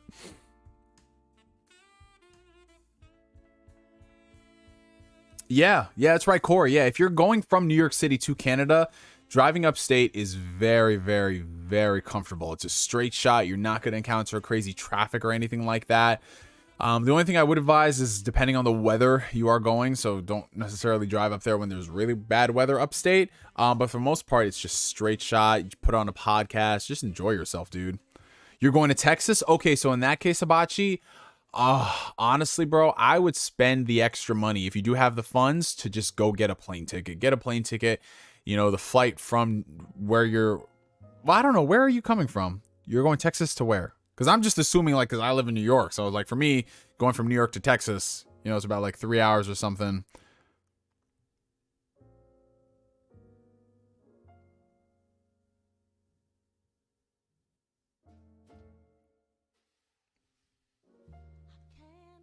I'm just waiting for Bachi to tell me where he's flying or driving from. You're going from North Carolina? Okay, so if you're going from North Carolina, that's much closer than New York. So I would definitely weigh out the options in terms of the time it would take. So what would the bus time take? Factor that into the price. What would the Amtrak price take? Or the Amtrak time take? Factor that into the price. Same thing for flying. And if it's something that you're going to be doing not long term, but further down the road, you might be able to secure a really good deal on a plane ticket. But yeah, between the three of those, I would definitely say take the plane ticket if you can find a good price on it. Because yeah, you don't have to really worry about driving or things like that. The only thing you really have to worry about is just getting to the airport on time. That's just me because I'm biased. I like flying places. Corey Gryffindor, what's up, bro? Good to see you. Let's see. $9.99 coming in from the Sensu Bean plug. Are you excited for The Mandalorian tomorrow? Do you have any wait. The Mandalorian is tomorrow? Wait, The Mandalorian season 3 comes out tomorrow? Are you serious? Does it really come out tomorrow? Are you guys fucking with me? Oh my god, because I have not been... Bro, I've only watched one trailer for The Mandalorian. It comes out tomorrow? Holy shit, bro. Jesus. I had no idea. Okay, well, now I'm a little more excited. I could have sworn Mandalorian was coming out like the end of March, but now it's coming out March 1st. Okay. Shit, bro. Today is the last day of February, too. So yeah, I'm excited about Mandalorian. Do you have any theories? I think we hear Grogu talk and Action Jackson will die. Also, there's rumors Mace Windu's coming back. So yeah, I don't really have any theories as far as the Mando is concerned. I just want another really good season of it. I do think we are going to get a lot more answers in this season by comparison to season 2, which was more of it was more of like a softer, sophomore season. You know, there were still a lot of questions that I wanted answered. I definitely think this one is going to be a lot more, it's going to be like on a larger scale compared to seasons 1 and 2, you know, talking about Mandalore, talking about all these different worlds and the shit that's going on. I think that we're going to be getting a lot more answers just based off of the nature of like, okay, it's going to be big. It's going to be epic. We're going to do all these things. But Mace Windu coming back. Yeah, that's definitely been something I've heard a lot of people talking about because, you know, in Star Wars, if you can find a way to explain it, you could bring people back. Like Darth Maul, you know, like he was dead at one point until he wasn't. You know, most famously, Palpatine was dead until he wasn't. So yeah, they can definitely find a way to bring Mace Windu back. We didn't see a body. We just saw his hand get sliced off and he got ejected out the window. He could have survived. If Darth Maul can survive, Mace Windu can survive. So yeah, he's probably going to be old as shit. But yeah, I think it's definitely doable. It can happen. It can happen. And honestly, I wouldn't mind it because I love Samuel L. Jackson. I don't care. But here's the thing. I need them, if they are going to bring back Samuel L. Jackson as Mace Windu, there's got to be major story significance to it. They have to write this. They got to bring their A game. They can't just say like, okay, he's back for fan service. Like, no. Luke Skywalker coming back at the end of Mando Season 2. Of course, it is fan service. We all acknowledge it as fan service, but it's okay. It's fine. It's cool because Luke would be around at that time to probably do something. All right. But Mace Windu coming back, that's kind of just like, what the fuck? That's going to have a lot of people turning heads. And if you bring him back and there's no real crazy story significance, it's just like, why are we doing this in the first place? So I need them to do... They should give him robotic chicken legs. Yeah. Somehow Mace Windu has returned. Bad Batch Season 2 is sleep. It's okay. I like it. I mean, it's definitely... Some episodes are great, and then a lot of episodes are just like, oof, this is okay. So it's kind of like Clone Wars, the early seasons of Clone Wars in that respect, where I don't know if a lot of people forget, the early seasons of Clone Wars, not all the episodes were a hit. They were usually just like episode of the week. This is what we're going to do, blah, blah, blah. And that's what I see a lot of in Bad Batch. It's definitely episode of the week. Here's what we're going to do, blah, blah, blah. But then when it gets good, it gets very, very good. All right. Let's see. Zack Rodriguez, who's been a member of the past 15 months of the Phantom Weirdos. Thank you, my brother. Hey, Neo, I'm playing Persona 4 Golden right now. How does it compare to 3 and 5? I really enjoy both of those a lot. Royal is the best, but 3 is amazing too. Oh, my man. So, Persona 4 Golden by comparison to 3 and 5. So, you guys know, like, personally, if I'm talking, like, objectively, like, what would be the best Persona game to recommend to newcomers alike? Obviously, I would say Persona 5 Royal, because it's just, they've gotten the formula down pat. It's the one that's going to age the best by comparison to 3 and 4, which 3 and 4, if you guys are playing it right now on the newer consoles, they definitely show their age. 3 more than 4, because 3 is a portable version of the original Persona 3, so they did have to make some compromises to bring it to the PSP, and of course those compromises stay the compromises when they re-release that version. But Persona 4 to me is my favorite Persona game, mainly because of the cast. I absolutely love and adore the Persona 4 cast and the story in that game. And at the end of the day, like, whether or not you think like 3 had a better this or Persona 2 had the best blah blah blah, which I think Persona 2, if we're talking like the Kino list, Persona 2 is at the top. At the end of the day, it does come down to personal preferences and which characters you vibe with and which combat system you enjoy and things like that. What are your favorite social links or confidants or whatever? But yeah, I really like Persona 4 Golden. It's like a nice happy medium between 3 and 5, obviously because it's sandwiched in there, but just because, you know, it's aged a lot better than Persona 3, so it feels more like if you've played Persona 5, Persona 4 will feel more like Persona 5 versus Persona 3 feels like Persona 5, just because of the time frame in which it came out. And yeah, I really liked it. Like, the story hit a lot of emotional beats for me that I didn't get in Persona 5, even though I did enjoy Persona 5's cast, and I thought that the story of Persona 5 was great in terms of, like, I'm a big fan of Phantom Thieves and assembling a squad and things like that to do it.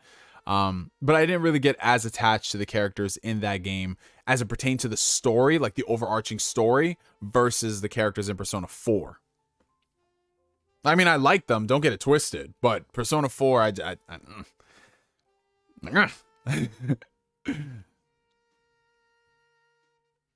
Damn, Don Otaku, you sounded like me with Tales of Arise. And then Flame's like, Tales of Arise. He said it. He said the thing. But it is going to be interesting going back and replaying Persona 4 Golden, because I have not played that game since the beginning of 2016. That was the last time I played it on the Vita. So by the time I finish up a few things and I get to it, it'll be about 7.5 years since then. So it's going to be interesting to see if my feelings are exactly the same. Because I feel like it's one of those things, like, especially with like movies, I feel like you should rewatch some of your favorite movies every 5 years or so to see if they still hate you the same way or they still hold up in a lot of respects. Like, I went back and I told you I just rewatched the first 2 Christopher Nolan Batman movies, and they still hold up really, really well. Like, the first Batman Begins, the only Batman Begins, The Dark Knight. The Dark Knight is something that was really interesting when I rewatched it. Like obviously it was just a spectacle when it came out, and it still is in a lot of respects, very much so a spectacle. But upon rewatching it for like the 80th time, you start to notice that it is definitely a lot more goofy than we originally gave it credit for. Like, still, it's very grounded, it's very like realistic. But man, some of the shit, the suspension of belief you have to take with that movie is insane. Like, you just have to assume that, all right, these events happening with the Joker, like, yeah, he arranged all of this stuff to happen at this exact same time, even down to these people being on the fire escape things, and they would know exactly where the helicopter would fly through so they could set up the net. Like, it's just like small things like that they don't take away from the experience of watching the movie, but you're just kind of like, that's kind of goofy. So that's something I definitely noticed on a rewatch of that. But then also, upon a rewatch, is your favorite movies you might end up loving even more, like Spider-Man Into the Spider-Verse. Sure, it's not an old movie by any stretch of the imagination, you know, but it is turning 5 years old this year. I remember I liked it when it came out, but it wasn't until a few months later where I rewatched it, where I was like, wow, this movie is amazing. And then I remember there was one point, you guys, where I was rewatching Spider-Verse at least once a week for about a month. It had that much of a chokehold on me. I loved it so much. Let's see. $2 coming in from Flame. Naruto? Never heard of him. You mean Boruto's dad? Yes, I do mean Boruto's dad. Boruto's dad in his prequel series. Absolutely. I watch Scott Pilgrim vs. the World, La La Land, and Whiplash at least once a year. It's always great. Oh, Don Otaku, dude. So on my Facebook memories, I saw that I had yesterday, 9 years ago, I had watched Whiplash for the very first time. And I went into it blind, bro. I went into it, all I knew at the time was like everybody was talking about it, like this movie is so crazy. And mind you, social media was a thing in the early 2000s, but early 2000s, wow, the early 2010s. But it really wasn't until 2016 and onward, especially after the election of 2016, where a lot more people started to get on social media and it just became part of our daily day-to-day things. You know what I'm saying? Like, people who've been in the game, you guys know what I'm saying. But around that time of like 2014, there wasn't like just all this chatter and discussion from the mainstream where you could just go on Twitter and you could hear this. It was like really only in like the deep circles. And I had heard from like a lot of the deep circles, like, yeah, Whiplash is a really good movie. And I was like, all right, fuck it. So I went to Best Buy. I actually had to track the movie down. You know, like it was available, but it wasn't available everywhere. So I had to call around and I found it, bought the movie, and I'll never forget this, man. That entire final, I'm not going to spoil the movie because I always say you should watch Whiplash if you haven't already. It's from the director of La La Land and also Babylon, which, you know, apparently that is a good movie. I will check it out. It's on Paramount Plus, all 3 hours of it. That better be a good movie, guys, because it's not like a 2-hour movie. That's just a 3-hour plus movie. Do we have any Babylon stands in the chat? I know Jay Ransom is a stan, but is there anyone else? Like, actually a stan, not someone saying I'm doing it for the memes. But the final sequence in Whiplash, like that final act, the final act in general is crazy, but just the final 5 minutes of the film, holy shit, dude. It was so heart-pounding, heart-racing, and I don't like to use those buzzwords to describe movies and shit, because I'm just like, when someone says I was on the edge of my seat, you know what I'm saying? Like, I was biting my nails. Like, to me, that just sounds so weird. But legitimately, I was sitting there at the edge of my bed just watching it, and my heart would not stop racing until the credits ended. It was that intense, bro. It was so good. Yeah, man. Chills. Fucking chills. Neo's girl has to get him to vow at his wedding. I shall finish Tales of Arise. No, I'm definitely going to finish that. Flame, hold me to it. February 28th, 2023. I will finish Tales of Arise before the year is up. And if I haven't, Flame, I will never slander Scarlet Trashus or... Oh, that's the only thing I slander that you like. Iron Man 1 still holds up to this day. Yes, it does. And what's up, MV Dub? Good to see you, bro. He said, you don't count, Don.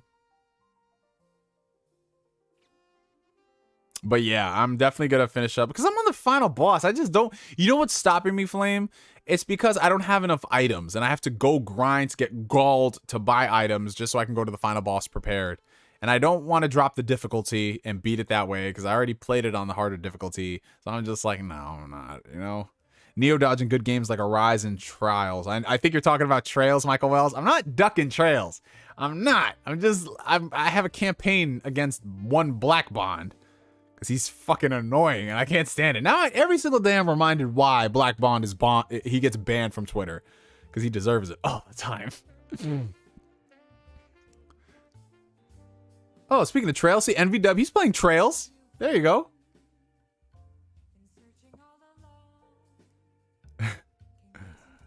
Oh, man. Why don't you like Scarlet Nexus? Oh, no! Scarlet Nexus is a solid game, Pooh. It's a solid game. It's good. I just say it's trash just to get on Flame because he kept saying Tales of Arise was trash when he didn't play the game. So now I'm just doing the same thing. But at the time that I played Scarlet Nexus, I think I'm like I think I'm like close to the end of one of the campaigns, the guy's campaign. And I just stopped for whatever reason. And then Flame was talking shit when he never played Tales of Arise. And I was just like, you know what, Flame? Fuck you, bro. Fuck your game. Like, 2013 Console Wars with Black Bond was peak entertainment. Oh my God. Like all those videos he made, collab A's every single week. Oh, Jesus. That was an era, bro. That was definitely an era, you guys. Nah, but Scarlet Nexus is a solid game. Don't let my war with Flame deter you from that. I think it's on. I think they just added it to PlayStation Plus, or at least like one of the premiums or the extras or whatever. I think it's on there. It was on Game Pass for a while, and it's always cheap now. You know, you can probably pick it up for like $12 when it goes on sale. I thought Scarlet Nexus was mid in my opinion. I liked it. It was cool. It was one of those games where I was like, I want to see what they do with a sequel. Because I feel like a sequel, it was like a great starter game. And I think with a sequel, if they really expand upon some things, it would be awesome. Wait, you haven't finished it? Bro's fighting a war for sides he don't. Yeah, man, he was talking shit. I was just like, I ain't finishing this. You can blame yourself. Don Otaku with the $5 super chat. Babylon is not as perfect of a movie as La La Land or Whiplash, but it's so much more ambitious visual and spectacle-wise. It's rough but amazing. Ooh. See, I could do that for a 2-hour movie, Don Otaku, but a 3-hour movie? We gonna see, bro. If I watch that movie and that shit is a 2-pack of ass, Don Otaku, you and J Ransom, I'm coming after. Anime told the story way better. Whoa, that's that rarely happens, because every single time an anime adapts a game story, like 9 times out of 10 it's worse. You know, like when they do Valkyria Chronicles, when they do the Persona animes. Sure, some people can enjoy it, but if you know the game and how the game tells its story, like, ooh, Danganronpa is a great example of that. Like Danganronpa, the game stories are so great, and then the anime just really gives you like not even the cliff notes. You miss so much from it. Be thankful it's not as long as Zack Snyder's Justice League. Hey. At least that has payoff towards the end. The final hour of Zack Snyder's Justice League, it doesn't make up for the first 90 minutes of Zack Snyder's Justice League, but it's great.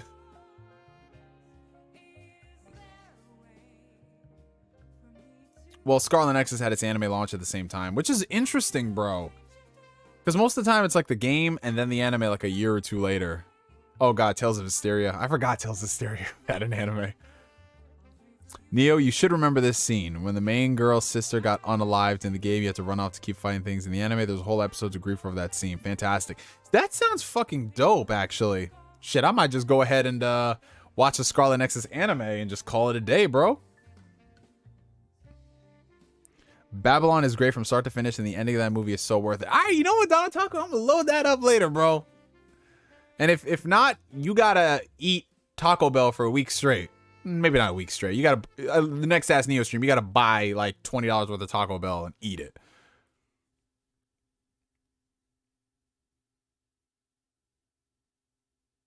You think Zack Snyder should have finished his Justice League in James Gunn's Elseworld category? Honestly, I would have loved to see his complete vision, like his final Justice League movie, because you know he did say he had another one he wanted to do, but at the same time, it kind of be one of those things where I just want to see it for the sake of seeing it. I think long term, what James Gunn has going for DC should give us what we've always wanted in terms of like a proper Justice League, proper build up, proper setup, proper everything. One thing I will miss, however, is whether you like him or not, Zack Snyder's definitely got a visual style, and what he pulled off was very consistent, which we're not seeing a lot of in superhero movies. There's no real consistent vision and tone. Everything Marvel-wise is just all over the place. Whereas you look at Zack Snyder's Justice League from beginning or end, whether you like it or not, it has a consistent vision and it looks like it should, you know? Whereas if you look at some of the more Marvel movies as of late, it's like, oh, well, that looks good. Well, that looks atrocious. And it's all in the same movie. Not different movies, just the same movie.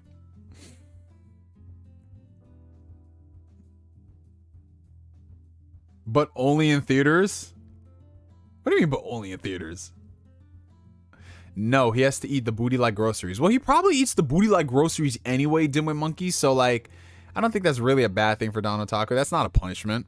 Like, there comes Dawn Otaku. That's not a punishment. Yeah. Oh, $5 from Julian Phoenix. What's the most disturbing family film you have seen? For me, it's Babe 2. What happened in Babe 2? You got to catch me up to speed. Okay, so I don't necessarily know if this was advertised as a family film. I didn't watch this when it came out, but I had heard so much about it that I needed to see what it was about. It was called this movie. You guys know this. There's this animated movie called, what is it, like Water something down, Watership Down, the movie with the animals and stuff. Jesus Christ, bro. Just thinking about that damn movie. Oh, God. But that was definitely one of the most disturbing things that looks like it's geared towards kids that I've ever watched. So I would say that movie. Watership Down. Yeah, Watership Down. Julian Phoenix like, yeah, that was an amazing movie. Oh, God. Yeah, it was just, Jesus. It is insane, bro. But in terms of like really disturbing, I wouldn't say disturbing, but like movies that went places. I mean, Lion King, for a kid's movie that Disney put out, you had Scar killing his brother and then lying to his nephew about it. I mean, sure, it's Hamlet, but you know, it's still pretty grim dark for a kid's movie that is just so colorful. Hunchback of Notre Dame, of course, deals with a lot of subject matter and, you know, Judge Claude Frollo, him being a thing. I mean, it's kind of hard. Like, I classify family films as anything that like Disney would put out. You get what I'm saying? So if it's something that's geared towards the Disney crowd and it's an animated movie like that, yeah. There is some unsettling imagery like in Tarzan, like at the end of that movie. You guys know the scene I'm talking about where Clayton, I think he ends up unfortunately like dying by the vines in the jungle. Like that was trippy. Yeah, like if you just look back, there's like more unsettling imagery and stuff. Yeah. Bambi's mom's death was very sad. Fox and the Hound, oh man, that was such a sad part when she had to give up the fox. I was like, why would you put this in a movie, bro? Why would you do that?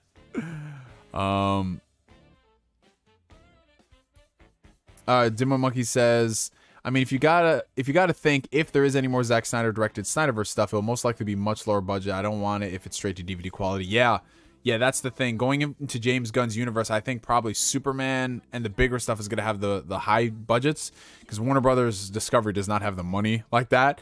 But honestly, I feel if that's the case, I wouldn't necessarily mind if the budgets are smaller and it's more reined in and it forces the creators to be more creative. Because we've seen what happens on the opposite end of the spectrum.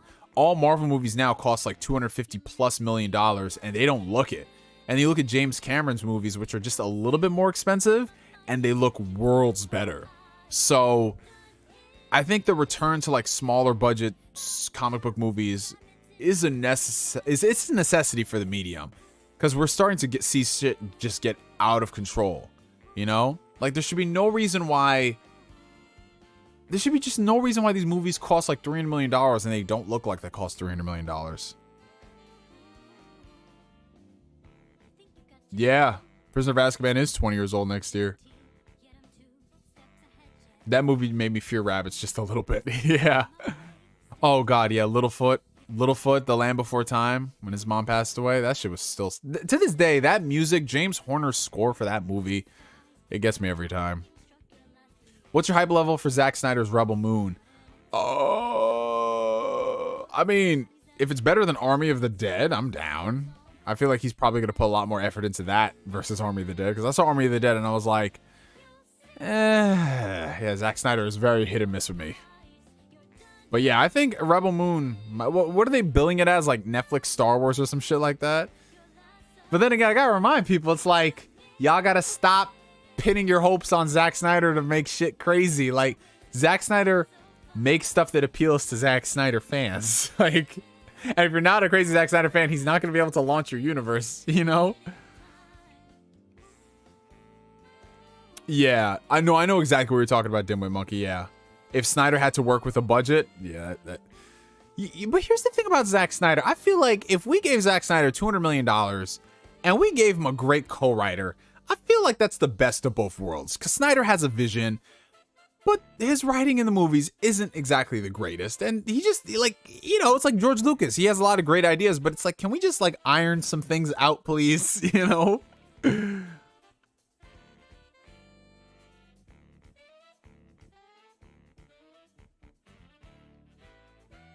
You mean Man of Steel? Yeah, like, Man of Steel was, like, to me, it was a great foundation movie. It's not Iron Man 1 levels of, like, whoa, this is how you start a universe, but it was decent enough, and then it just never went anywhere. Nah, but the visuals in Man of Steel, that shit was goated. The action in that movie, that shit was goated, bro. That shit was on point. All the money is going to the cameos. Yeah, in Marvel movies, honestly, that's what it is. Paying the actors' salaries and shit like that. That's a fucking problem. I think that's why they're talking about they're not signing Marvel actors to crazy picture deals anymore. Like, you know, the Robert Downey Jr.'s. Like, I think there was a report that came out saying that, like, Robert Downey Jr. made over $400 million off of all his Marvel appearances. And when you consider the fact that he's only really been in a trilogy of his own movies, Avengers 1, Avengers 2, 3, and 4. Like, he's had 7 movies where he played an active role. I don't really count Spider-Man Homecoming because that was just like, what, 5 minutes? But he played major roles in 7 movies. And his salary and then what he got off of the gross of the movies equated to almost $500 million. That is insane. But honestly, he deserves it, man. Like, he deserves it. He started this shit. He's been the draw of the MCU movies, even when he's in bad movies. Like, he still elevates it, and he's got this charisma to him that not a lot of actors do. So yeah, the cojones, yeah, of course, because there was a time where he didn't know if he was coming back after Iron Man 3. If y'all could remember that, like, he's like, you know, maybe Iron Man 3 might be my last one, and then he renegotiated his contract when he got Avengers: Age of Ultron, and then Avengers: Infinity War and Endgame. So there was almost an era where we weren't going to see any more Iron Man. If you look at the way Iron Man 3 ended, it kind of alludes to, like, him taking a break. Like, that's how I know, is he always takes a break in the movies. Like, at the end of Iron Man 3, he was like, yeah, I destroyed all my suits. Yeah. You know? I'm going to take a break. And then at Age of Ultron, I'm going to take a break. And then it's like, all right. How many times is this dude going to take a break? Zack Snyder for a live-action Dragon Ball. I've been saying this. I've been saying that. Like, he could give us the action. Or, you know who I think would be really good? Destin Daniel Cretton. He worked on Shang-Chi. I mean, Shang-Chi is, like, the closest Marvel has to, like, a DBZ scale, you know? Like, sure, it's more grounded until you get to the ridiculous giant CGI monster. But even so, like, there's definitely DBZ in that DNA. Yeah, Civil War. Civil War, yeah, he signed up for that one too. I think it was like those 3 movies he signed up for after Iron Man 3. Why you hating on Peter Pan, Neo? I ain't hating on Peter Pan, Neo. Listen, bro. If you are a fan of Disney live action remakes, more power to you. Like, I want you to enjoy yourself. Me, myself, and I've just been burned so many times that I stopped getting excited for them, man. After that Lion King remake, I was distraught. I was disgusted, bro. And I'm so glad I didn't see it in theaters. I waited till it was on Disney Plus. But I was just like, how could they do this? It's not a remake, Neo. Yeah, it's not a remake, but still, it's like a live-action Disney property. And the majority of them aren't that great. And that's what kills me. Because they could be great. Like, there was a time where I really wanted Disney to work on a live-action Atlantis or a live-action Treasure Planet. Now, I can't do that. I can't do that, bro. The Yoda keeps moving. He does? Grogu, you got something to say to the people? I don't know. You guys might be pulling my leg, saying that Grogu's moving. Hold on one second.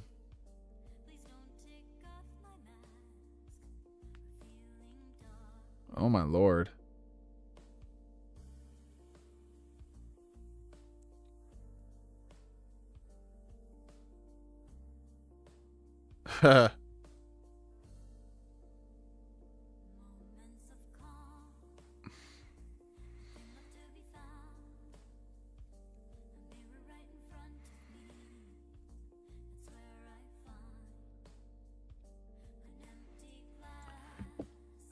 Yeah, that. Oh, dude, I steered clear from that live action Pinocchio. I think the last one I watched was, yeah, The Lion King, because The Lion King honestly broke me.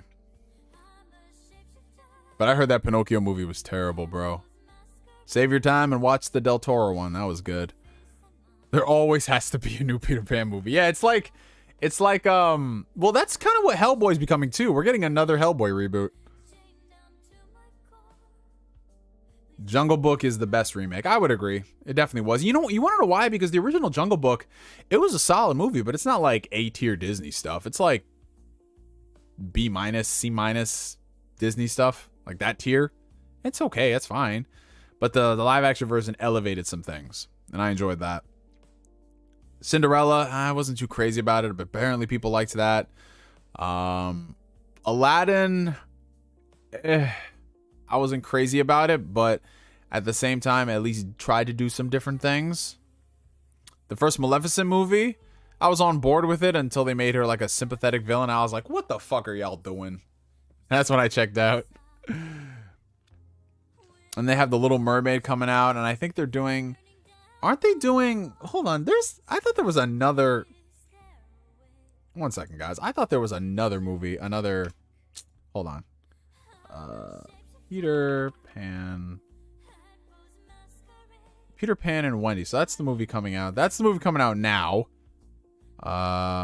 Who's directing this movie? David Lowery. This guy looks familiar. What did he work on? Oh, he did The Green Knight. I really like The Green Knight. He did Pete's Dragon. I didn't see that. Well, I saw a bit of it, but I didn't really watch it. But he did The Green Knight. Okay. I really love that movie. But then again, just because someone did a great movie, that don't mean that when they're working with the studio, it's going to be great too. He's got a pretty crazy mustache, though, I will say. Green Knight was awesome. Oh, yeah. Aren't the Russo brothers doing like a Hercules movie, or they're producing a Hercules movie and it's going to be a musical? Okay. Like the second I see these things, you know what the crazy thing is? The Russo brothers are a perfect example of what happens when... A perfect example of what happens when sometimes everything is just a perfect storm. It's like right people, right property, right everything. And that was the Russo brothers when they were working with Kevin Feige. They gave us the best Marvel movies from Winter Soldier, Civil War, Infinity War, Endgame, for like back-to-back bangers. And then afterwards, what have they been doing, bro? Like, Jesus. Oh boy. Chris Pratt will be Hercules. You know what the funny thing is? I wouldn't mind Chris Pratt playing Hercules. Like, I could see that. I really honestly could see that. What is this?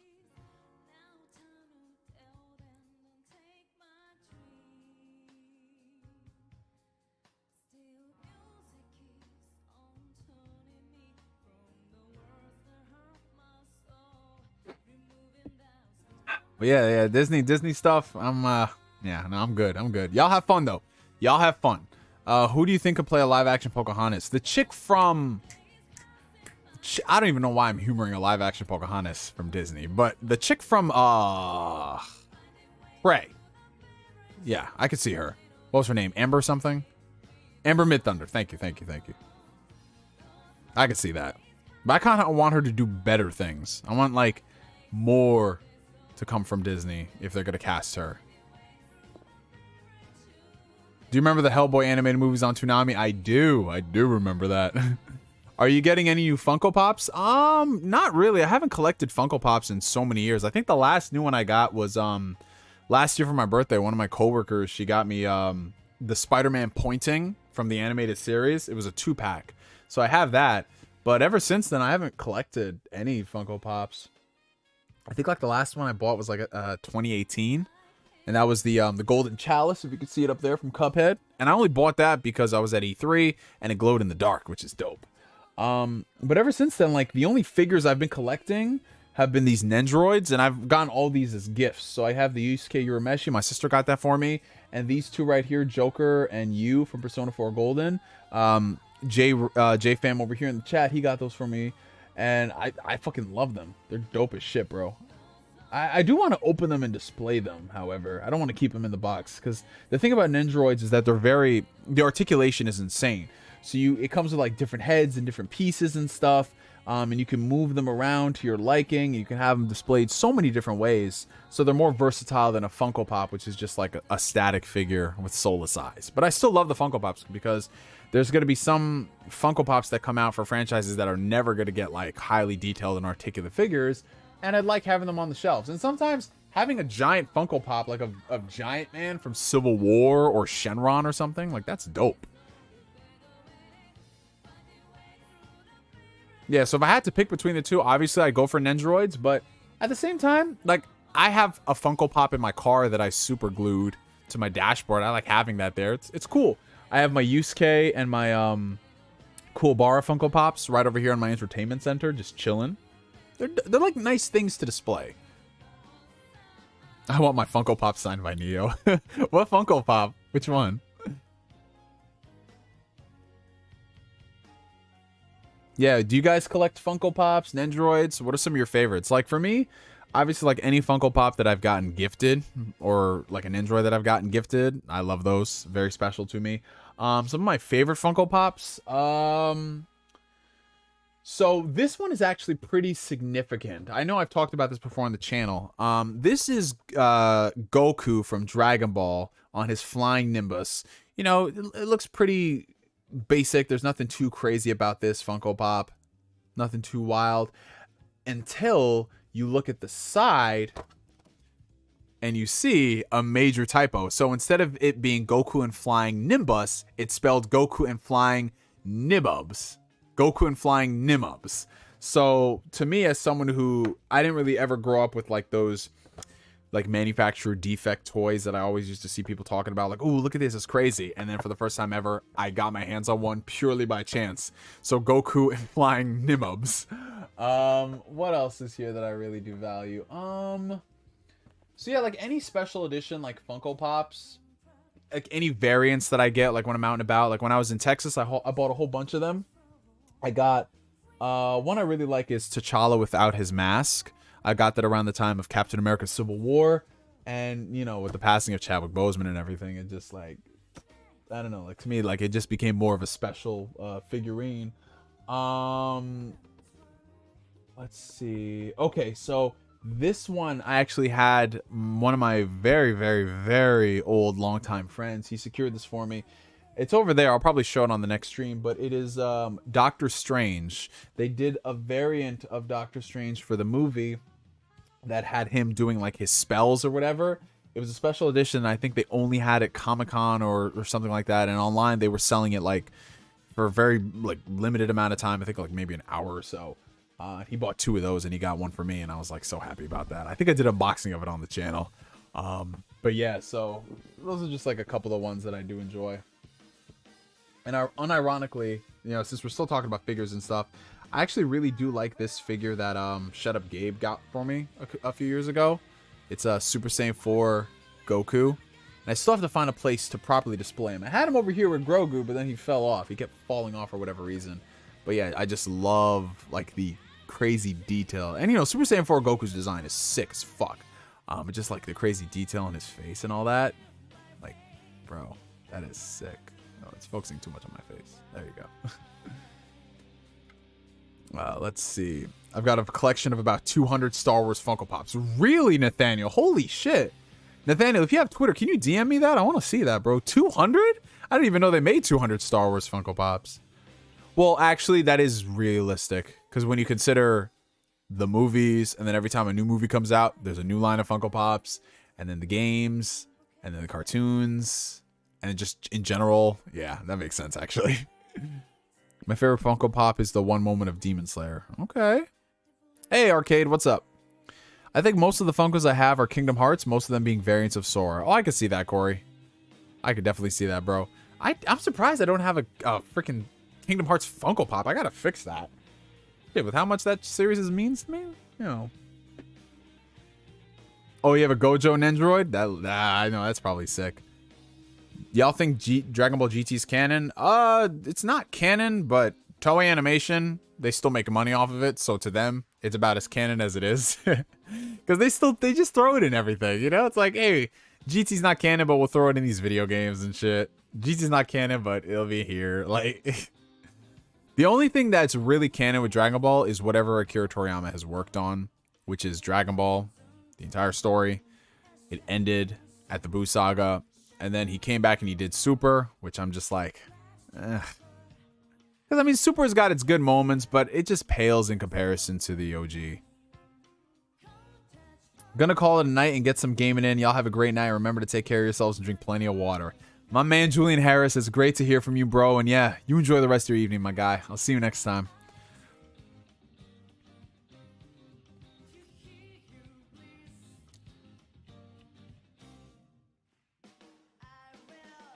When you coming back down to Texas? Ooh, I'm aiming to make it down there this year, Don Otaku. I forgot, what part of Texas you live? Do you live near Houston? Was it Austin? Because I'm gonna be in the Dallas area. Yeah, I've heard a lot of people, when the promised flower blooms. I've heard a lot of good things about that, Chris. Like, we were talking about that on the last stream. So I'll definitely add it to the list. Step into the Grand Tour? Oh, absolutely we got to step into the Grand Tour. Because a brand new adventure is about to begin. Another challenge for Goku and his friends. Now remember, he's a Saiyan strong. But Pilaf made him a child again. Oh, you don't fuck with Dallas? Well, I'm about to be in Dallas, so you better take a trip up there. Or down there. Or wherever. Hey, Toma, what's up, bro? How are you, my guy?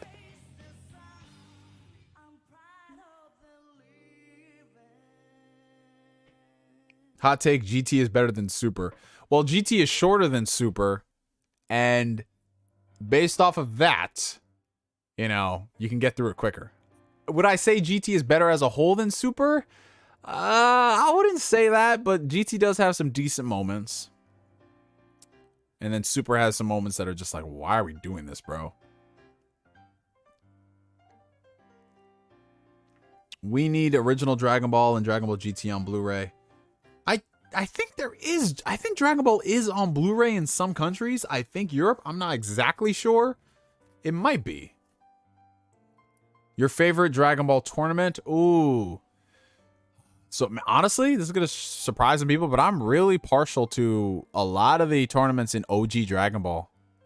I don't know. There was just something about it being so simple and being about the fun and the martial arts aspect of it that just made it enjoyable. It wasn't really about the stakes. It was more about the moment and focusing on that. So yeah, like OG tournament Dragon Ball stuff. Other than that, I mean, obviously Cell Games.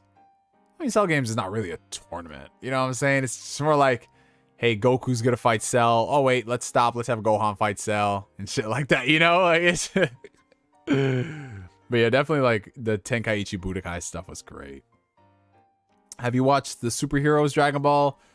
No, I haven't. If I'm just so lukewarm on Super, like the odds of me watching other stuff is slim to none.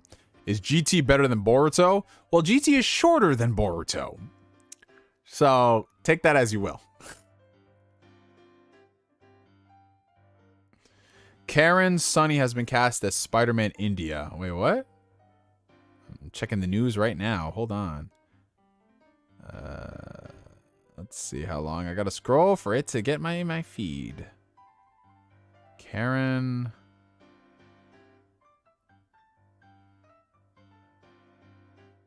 Sunny.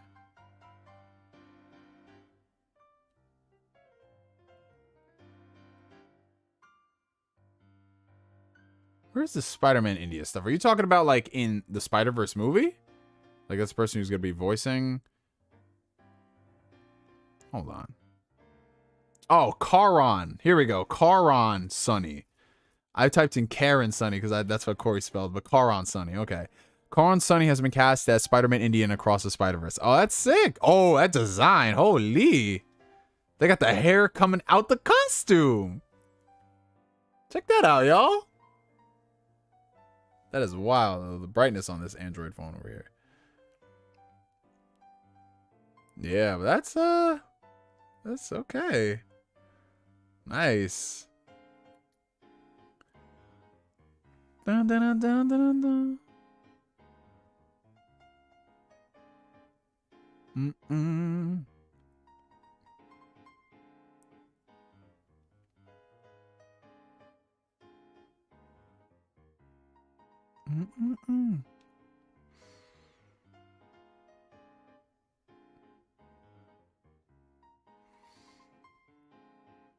Wake up, get out there.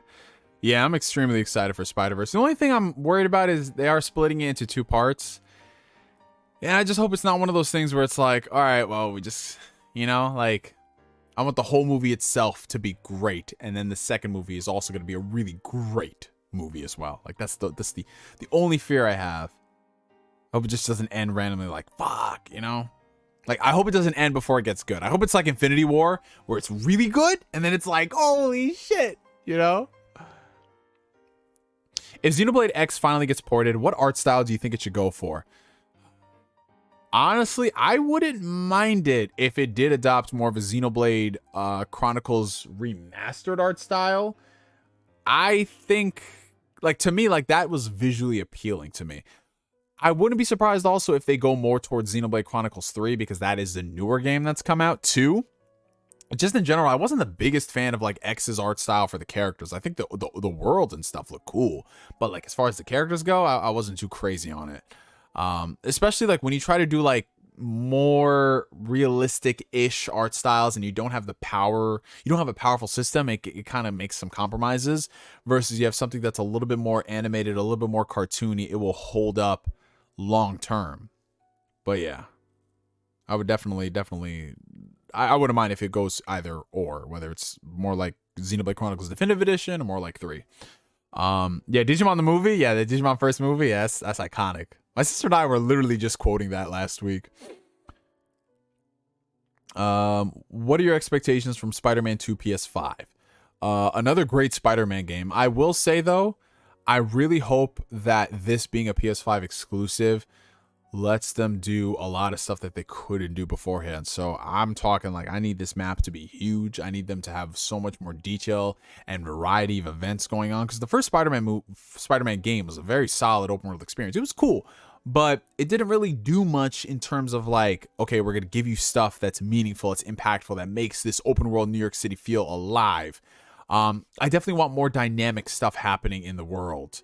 As far as like the missions are concerned, you know, less just to go find pigeons and go raid enemy strongholds, and more like, oh, some of this stuff really interacts with the world and it could change the course of blah, blah, blah. I don't want to see any gameplay from characters that aren't Spider-Man. So Miles and Peter needs to be the only characters you play as. I don't need to do Mary Jane stealth missions anymore. I don't need to go and do investigative shit with her anymore. I don't need any of that shit. I just need it to be a quality Spider-Man experience, because that's what we signed up for. Honestly, my biggest wish is that we do get some type of a co-op system in the game. Because you're having 2 Spider-Man in the game. I hope it's not one of those situations where it's like, okay, you play through 2 missions as Peter, and then it switches over to Miles for 1 mission, and then it switches back to Peter, and it switches back to Miles. I hope it's like GTA 5 in a sense where you can switch on the fly between 2 different characters, and whatever you're doing, whatever missions, will further progress the story, and it will progress at your own pace. I mean, that is kind of going to be an issue where like, okay, well, what if you progress to the point with Miles missions and you don't have any more Miles missions and you have to switch back to Peter? Sure, it could break the immersion a little bit, but I mean, GTA 5's story was still fantastic, even though we knew, like, obviously there would be like a point where you have to play someone else. But yeah, you know, I just want them to expand on the open world aspects of it, put in more engaging and dynamic missions, continue the great storytelling that they did in the first game. And yeah, if they could do some type of an online component, I'd be all for that, man. Co-op in a Spider-Man game, dude, the amount of combos you can pull off with people, that'd be fucking crazy. $4.99 coming in from Zack Rodriguez. I'm about to play some Zombies, Neo. You ever play with the boys? It's pretty fun.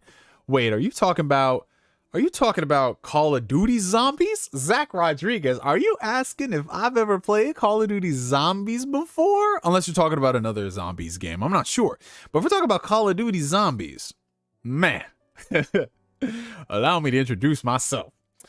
Bro, that's literally, that was my introduction to online gaming. You know, when I first really started playing online on the Xbox 360, Call of Duty World at War, Nazi Zombies mode. That was literally all we played. And mind you, this is before they started dropping the DLC packs. We would play that same map, Nacht und Toten, day in and day out. I think to this day, Call of Duty World at War is probably, I've put the most... it gets kind of murky when you count in a lot of the RPGs I've been playing and multiple playthroughs of them. But if we're talking just like one game, probably the Call of Duty World at War, just all the zombies maps. Or just Call of Duty in general, just the zombies mode I put the most amount of time into. Whether it's World at War, Black Ops 1. Didn't play much of Black Ops 2. Played a lot of Black Ops 3. Then after that, it kind of stopped because the squads... Not that we disbanded, but we all went and played different things. Like some people got into Destiny. You know, some people started playing Fortnite and Apex and everything. And then the maps that they were coming out with the new zombies games just weren't as engaging, in my honest opinion, to continue supporting it and buying it and all that stuff. Yeah, we played it way back in the day, bro. Yeah, Black Ops 2. I mean, I did play Black Ops maps. I think they remastered some of them for Black Ops 3, right? But yeah, I never really played much of that because, you know, that was at a time where I wasn't doing a lot of multiplayer games. Like after, so Black Ops 2 came out, what, 2012, right? 2012. Around that time, I was really focusing more on single player stuff, and I didn't really play too much online stuff until Black Ops 3 came out. But yeah, that brings me back, bro. Like, there was at one point where I always had Black Ops 3 installed on my PS4. Like, always.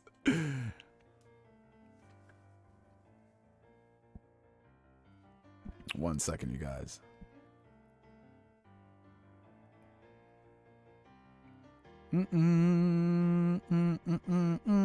This music has really got me wanting to go back and play Persona again.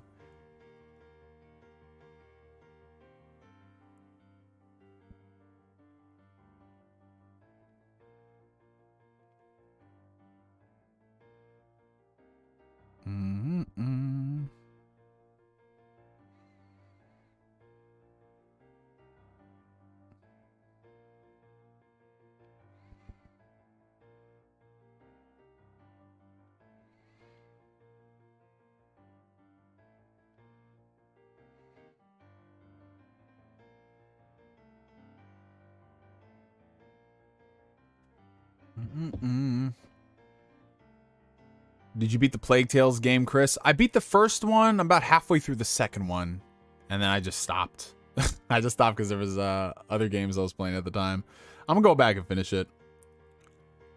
Neo, I've been playing Final Fantasy 9, and every time Zidane speaks, I imagine Meliodas from Seven Deadly Sins. Oh, Jesus. And you know what's so funny? What's so funny is that they both share the same voice actor in the dub. Bryce Papenbrook voices Zidane in like subsequent Final Fantasy stuff. I think he started in Dissidia. And he also voices Meliodas. But Zidane is nowhere near the level of Meliodas. That dude's a perv, bro. My PS2 was never connected to the internet. I didn't even know what internet was. Dude, yeah, yo. So I only ever dabbled in PS2 online. I never played it consistently. I just tried it out like, ooh, this is fun, but you know, that was it. It wasn't like nowadays where it's just like, boom, connect to the internet. You're on point. Dreamcast had online. GameCube had online. What else? It's crazy, bro. What I want to know is, have you ever played the Lego Indiana Jones, aka my favorite game of all time? I did! Daniel Pack, I did. So when I got my second Xbox 360, because I got an Xbox, I think I told you guys this, but my first Xbox 360 I got was in 2007. I bought it because I wanted to play Naruto Rise of a Ninja. And you know, Burst Limit was coming out in a few months. I was like, yeah, I want to get Naruto for this Xbox. So I bought it, and I got Naruto, and I played it, and I beat it. And what sucked was at the time, because, you know, I told you my mom was very, like, vehemently against anything mature rated, anything bloody, gory, shooting, shit like that. And that was the Xbox 360's bread and butter. So I couldn't play Call of Duty Modern Warfare. I couldn't play any of those games. So to me at the time, I was like, why do we even have a 360 if I can't play that stuff? So I ended up returning my 360. And then I used the money, and I think I bought a PSP. I bought a PSP and a bunch of Yu-Gi-Oh cards.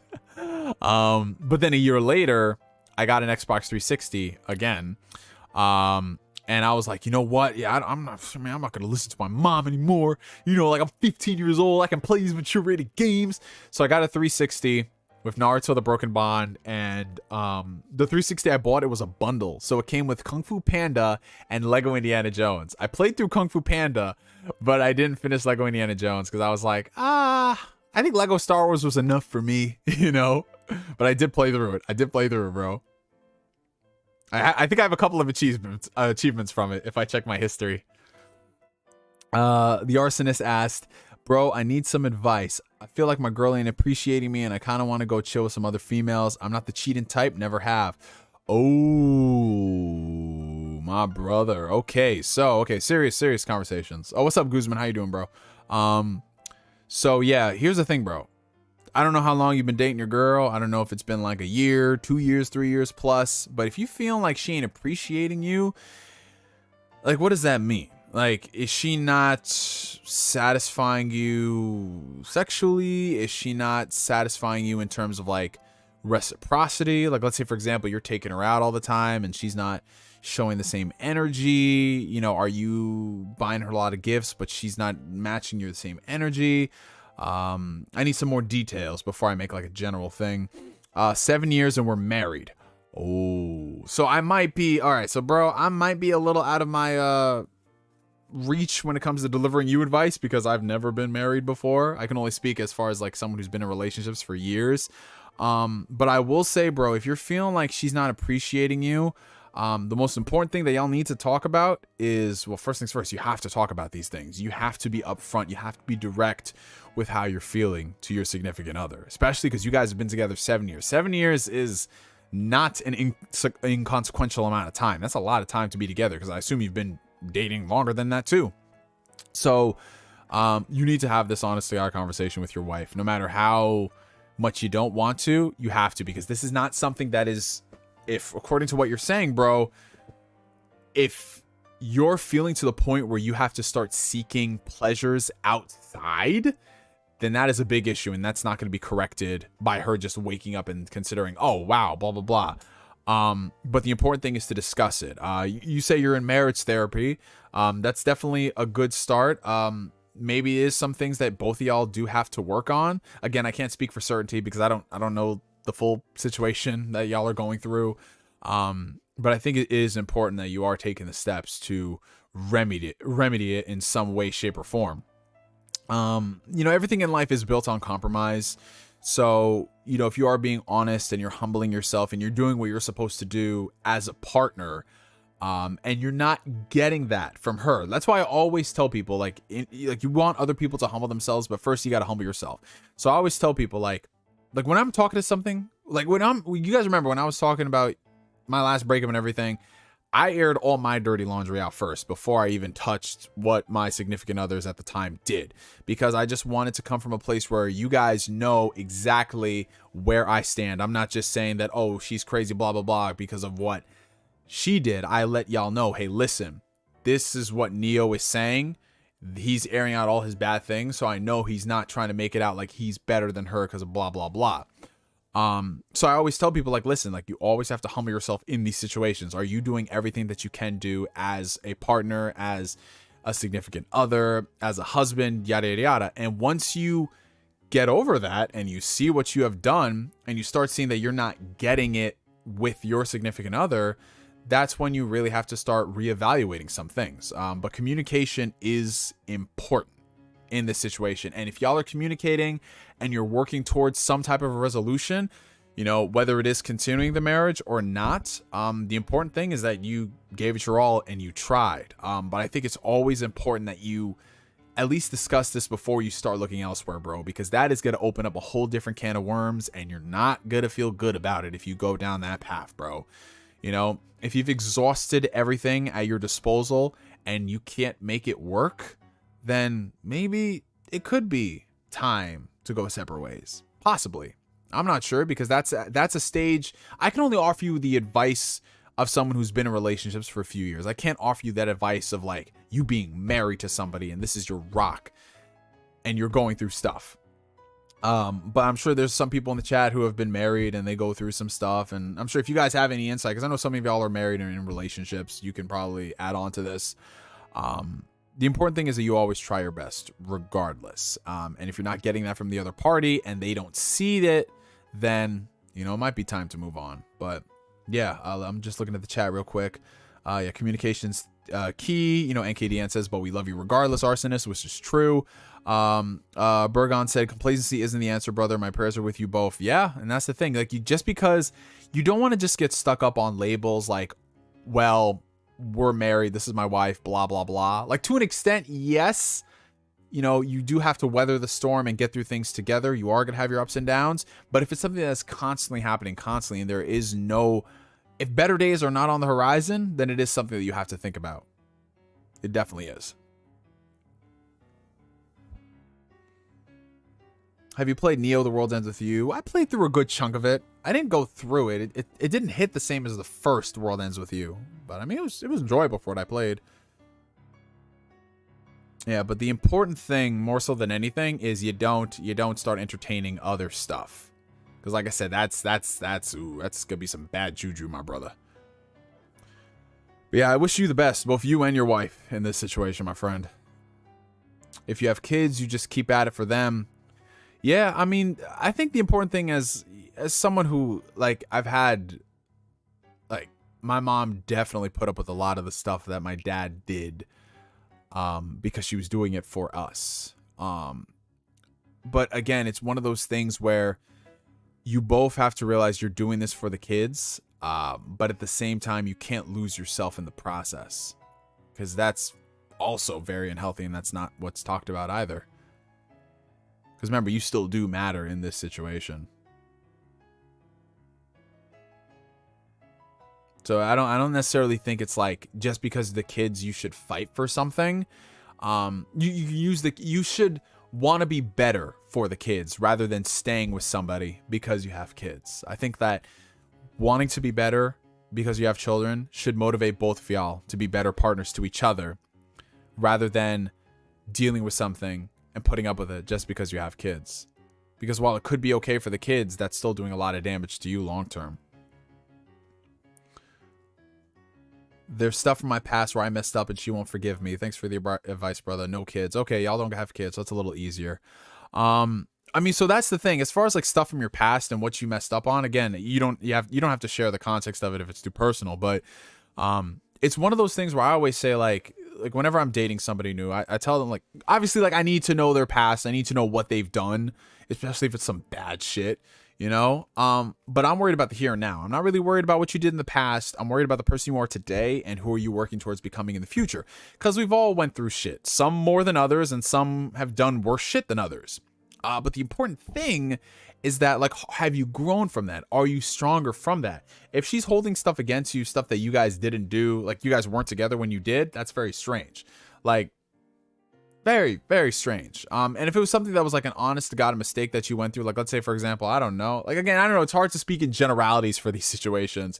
But if she keeps holding something over your head whenever something happens, like if she doesn't get her way or blah, blah, blah, that's not very healthy. That's very, very toxic, you know?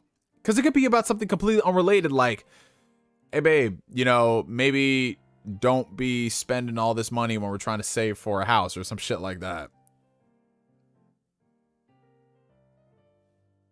But yeah, the important thing is like if you've learned from that and you've grown from that and you're no longer that person and you don't still do that and she still brings that up, that's a very different problem that you have to work on in therapy.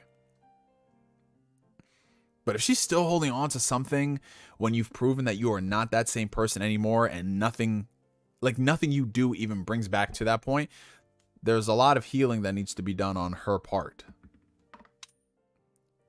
Because I'm that type of person where it's like, if somebody is in my life and they've done something to me that's really bad and really dirty, it's really hard for me to forgive them for it. So what I do is I just reevaluate the extent of our relationship, if that makes sense. So if someone has done something very minor to me, like, I don't know, if we got into a minor fight, I'm not going to hold that on a person 20 plus years later. But if something that was like really bad and you can't come back from that, I'm just like, okay, this person won't be as close to me as I thought.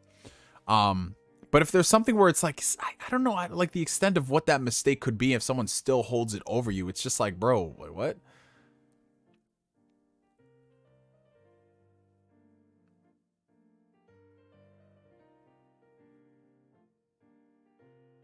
But yeah, definitely, like, if you're saying that she holds a lot of stuff over you, dude, the last thing you want to do is entertain other women, because if you think that she's gonna hold this, if you think the stuff that she's holding over you now, it's gonna be 10 times worse when it involves other women, bro.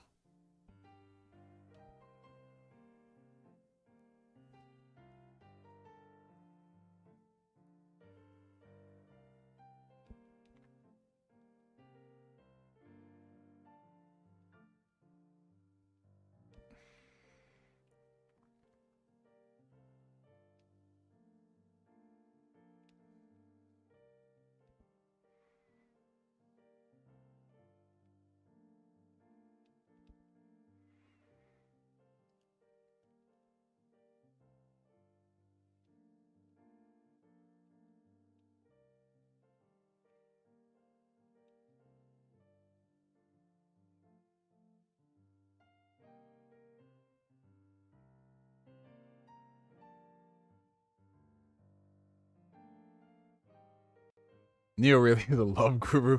I'm just sharing my experiences of shit that I've been through, man, because I know, you know, as guys, like, we don't really get that opportunity to speak unless we're talking to, like, you know, it's just weird. Like, you can't really unload all of this, like, information and stuff to random people, except when you can unload it to random people online, you know? But yeah, like, the stuff that I've been through, if I can somehow share it and people can relate to it, like, why not, you know? Hey, take it easy, Sense of Beam Plug. How's it going, bro? Yeah, but communication is definitely the most important on both fronts. It can't be a one-way street. It's got to be both parties communicating and both parties listening. Because you can hear stuff, but you can't. Man, listen. Oh, you're getting an Xbox Series X this week? Awesome, dude. That's what's up, man. You about to get a whole bunch of Game Pass greatness. I'm going to be a good Christian boy and stay home. Trust me, bro. Stay home, dude. You may think you want to be outside. You may think outside looks great. But trust me, being outside is not fun. It is not fun. You better just stay indoors, play your games, go to work, go to the gym. That's it. Do not go outside. Being outside in them streets? Them Dayton streets is trash shitty, bro. I've played Like a Dragon, my first Yakuza game. I downloaded Yakuza 0 and it's in Japanese. Is the story worth pushing through the subtitles, or can I skip the cutscenes and just play combat? Bro, the story in that game is one of the best. You've got to play through it, man. You say subtitles aren't your thing, bro. Just play through it. The story in that game is so damn good. And there's just so much to immerse yourself in, dude. Like, you're going to love it, man. You are going to love that game. Touch grass, they said. It'll be good for you, they said. Yeah, man. Touch your own grass. Just don't touch other people's grass. I mean, crazy. Being outside is musty. You don't want that again. That's what I'm saying, Arcade. The only time I would ever consider going back outside is if being inside with the situation I got is terrible. And sometimes I want to dip my toe outside. But there is definitely a distinction you got to make between staying inside with what you got and thinking it's better, and then you just deluding yourself. You know what I mean? Like, Atomic Heart is mid. I'll get to Atomic Heart eventually. I do want to play it. But the most positive thing people have been saying about that game is like, wow, this is like the best not great game I've ever played.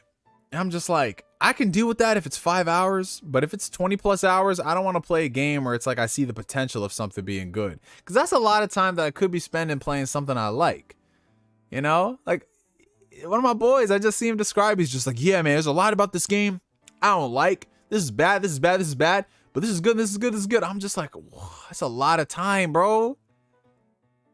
Yeah. How are you doing on Hogwarts Legacy? I'm doing good. I'm working my way through the story, doing my side quests.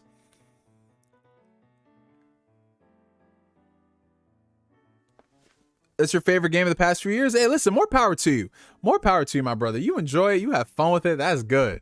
I don't know. I feel like that era of me spending a lot of time for me to figure out if a game is good or not, I think I'm over that. Yeah, them robot chicks do look nice though. I'm back and I've hooked up with more coworkers. Oh my god, Cutter Freeman. What stories do you got for us today, bro? I'm dead. Bergon said, I'm a land scraper. All I do is touch other people's grass. Hey, so you outside. That's what you telling me. That's what you telling me, brother. You outside. Hogwarts Legacy, it's a fun game. I don't know. I'd like to hear from people who aren't Harry Potter fans who've played through it, because I'm enjoying the game itself. Like, in terms of being an open world game, in terms of having mysteries and secrets around every corner, it's great. The story itself, not too engaging, but I'm playing through it because I want to see like where more stuff I can explore around the world. But I want to hear from like the non-Harry Potter fans if they're actually really enjoying it. Bayonetta would dog walk every wizard in Harry Potter. Oh my god. Don Otaku says, let's go. Always hook up with your coworkers. 9 times out of 10, it works out every time. Oh god, y'all are messy. Y'all are messy. Sometimes you just don't shit where you eat. Jesus. What do you think of Michael B. Jordan confronting his bully? What do you mean by that? What's his bully? Played like 5 hours, haven't touched it in a week. I'm not a Harry Potter fan. I like it, but I feel the story is slow. Yeah, the story is very slow. Like, I looked at the playtime I have, and I'm just like, I don't feel like a lot has happened, you know? But the gameplay itself is kind of fun, like exploring the world and shit like that, and living the Hogwarts experience. That's cool. I don't know. I think once I finish the game, I'll be able to make a well-rounded recommendation, as opposed to something like if I put time into like The Witcher or Starfield. Don't say shit, Don Otaku. If I put time into like The Witcher or Starfield, after a few hours I'll be like, yeah, I can recommend this. But then with Hogwarts Legacy, it's kind of weird because I'm also a Harry Potter fan. So I kind of have to divorce myself from certain things.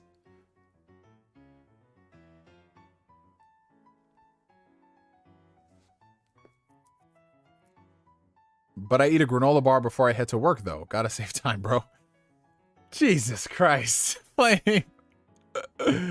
Did someone mention the Mitcher? No, stop this. No one mentioned it at all. Nobody mentioned it at all, Don Otaku. Stop it. Have you seen Ranking of Kings? 6 episodes in, and it's amazing. Oh, Walter, what's up, my brother? No, I have not seen Ranking of Kings at all. There's a lot of shows I'm like Captain America and Winter Soldier. I'll add it to the list.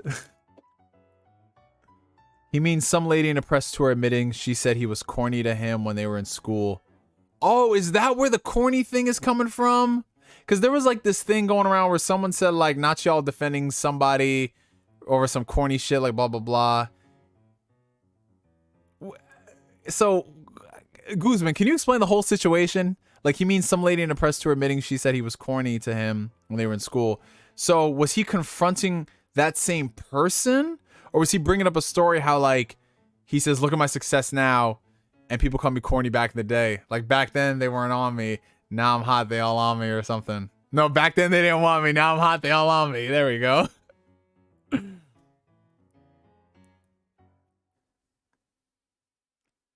I'm dead. Julian Harris is like, never mind, I'm back. My PS4 keeps freezing and crashing. I'll deal with it later. Oh, Jesus. Oh, so this chick from high school used to bully him and call him corny as an actor for dating white girls, and he checked her at the Creed premiere. Oh, shit. So this happened in the real? Wait. So the chick who was interviewing him, he was like, wait a second, aren't you such and such? And he checked her? Oh, what? Yeah, that was Mike Jones, bro. Wait, what? Oh my god, I gotta watch that clip. Are you serious? Hey, all right, listen. If that's the thing, hey man, let him talk his talk. I don't care.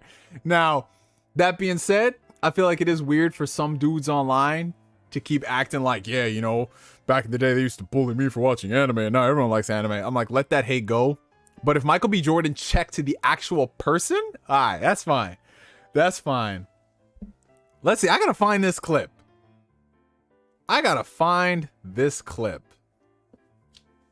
Oh, Catcher Freeman's got a whole story. I can't wait to watch that. Michael B. Jordan. Let me find this clip. If I type Michael B. Jordan on Twitter, it'll probably come up. Michael B. Jordan in the last hour.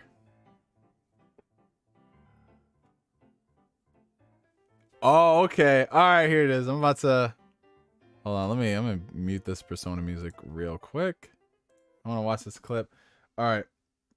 So, a woman who went to school with Michael B. Jordan was interviewing him on the red carpet, but Michael remembers when she used to call him corny back in school. Success really is the best revenge. Oh shit, he's got that look on his face like, Hold on, wait, let's see this. Here it is. Here it is. Here it is. Here we go. Oh. The director and the star of Creed 3. And, you know, we know each other. We go way back all the way to Chad Science in Newark, okay? No, Ooh. I did not say that. Misquoted for sure. Ooh, he's like, no, I heard it. Yo, listen, I will say this much. Yeah, he definitely checked her. But honestly, like, that's terrible because she's acting fake as fuck. You know, it'd be one thing if he randomly brought it up, like if someone's just living their life and he brought it up, but she's trying to act all fake to him, like, oh my God, I love you, blah, blah, blah. Yeah, nah, let him talk his talk. Let him talk his talk. That we used to make fun of the name. But yeah, he is obviously killing things out here. How is the difference between you actually directing and working with the same people that you were directed with versus? It was awesome. You know, it's a family vibe. The last nine years of my life, I spent on the Creed films. They're very supportive. You know, Tessa, Felicia, Rashad, Wood Harris, people that see me grow up. And for the fact that I stepped behind the camera and finally got a chance to direct them, they loved it. They embraced it, and it was a wonderful experience. And was it difficult for you mentally because you're coming out of a different space? I didn't start just doing that athletic gear. I mean, I was staying in it. It's about show. Isn't this the sexiest man? Man, she's so fake, bro. Man. That okay, so in that situation, nah, he was 100% in the right on that. Because, bro, it's one thing if like you hold on to that hatred your entire life and you form a personality around it. That's kind of weird. But when someone is trying to profit off of your success because you kept true to who you are as a person, and then she's like, oh my God, it's so amazing. Because you know, and someone in that tweet thread brought up a really good point. You know, she was probably telling all her other gal pals or other people like, oh my God, yeah, I know Michael B. Jordan. I was cool with him in high school and blah, blah, blah. Like, nah, he checked her. So if that's the shit people are talking about, nah, he's in the right. Nah. She said misquoted. Nah. Let her know. I gotta quote tweet that.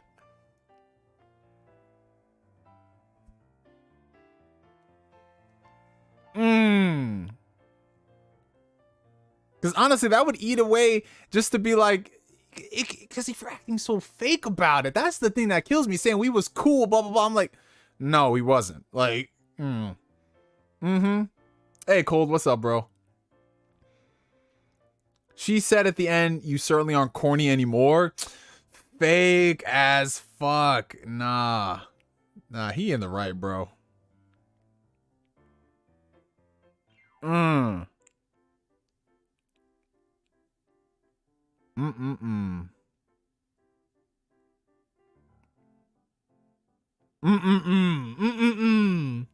He was ready for that shit, bro. He was ready. Oh. She has another video talking about him and saying that she used to call him corny because he used to carry around his headshot in the hood of Newark and say he would be an actor. Like, bro, again, it's one of those things where people just, they hate on you at the time, but then when they see you're successful, they want to be that. That's fake as fuck. I think that's corny. Hey, Neo, thanks for the recommendation of the Panasonic 4A Blu-ray player. My man, James Lewis. Anytime, my brother. You getting some use out of that? That's dope. What movies have you been watching? All right, so while you answer that, I'm going to go ahead and look up Cutter Freeman's story. Let's see what he said. So the cheater apologized to me and started cheating again. This time we went really far and even planned a trip to Austin to get... What the... Keep in mind, she already admitted to it to him and said it was over. Also, the cheater and the friends with benefits other friend from a conservative Muslim family and never kissed a guy before also admitted her feelings to me. What the fuck is going on? Oh my God. And I became her first for many things. Cutter Freeman. Oh my Lord. Every time the story gets crazier and crazier, bro. Jesus. Yeah, I saw Jonathan Major's face. He was just like, Holy shit. Why does she look so much older if they are the same age? You know what? If you stay humble, you will age gracefully. But if you end up like people like that, Hell nah. Oh, man.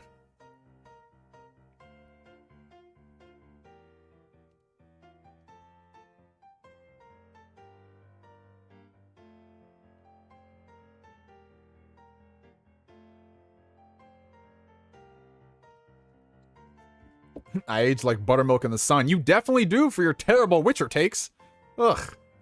Don Otaku is, he looks like he's 56, and this man ain't even 30, bro. It's crazy. Cutter's Life should be a TV show. I would definitely bankroll that. I'd be an executive producer in name only. I'd just let this man spit. Just leave a camera there. And I was like, yeah, that's that good stuff we're looking for.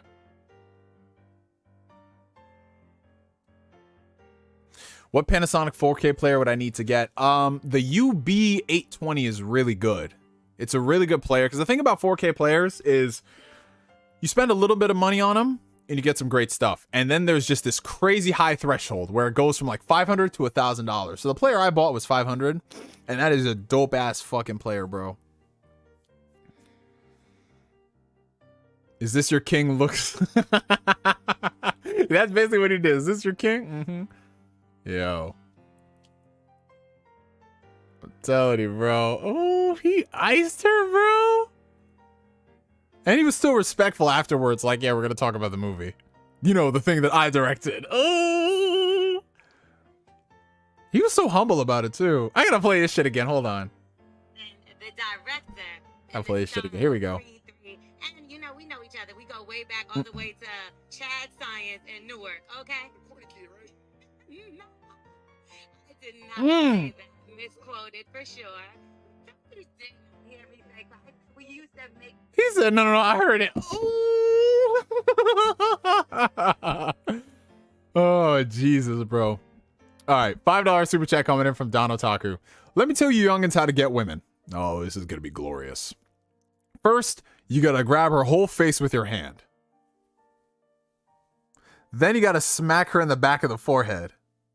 So like that? What the fuck? Yo, this ladies and gentlemen, it's how you catch a charge. That's what you do. Okay, so Cutter Freeman said, also, the Friends with Benefit called things off because she saw another girl tap my foot with hers a few times at a game night I hosted. Well, that, and I also fell asleep while we made out that night. Oh my God.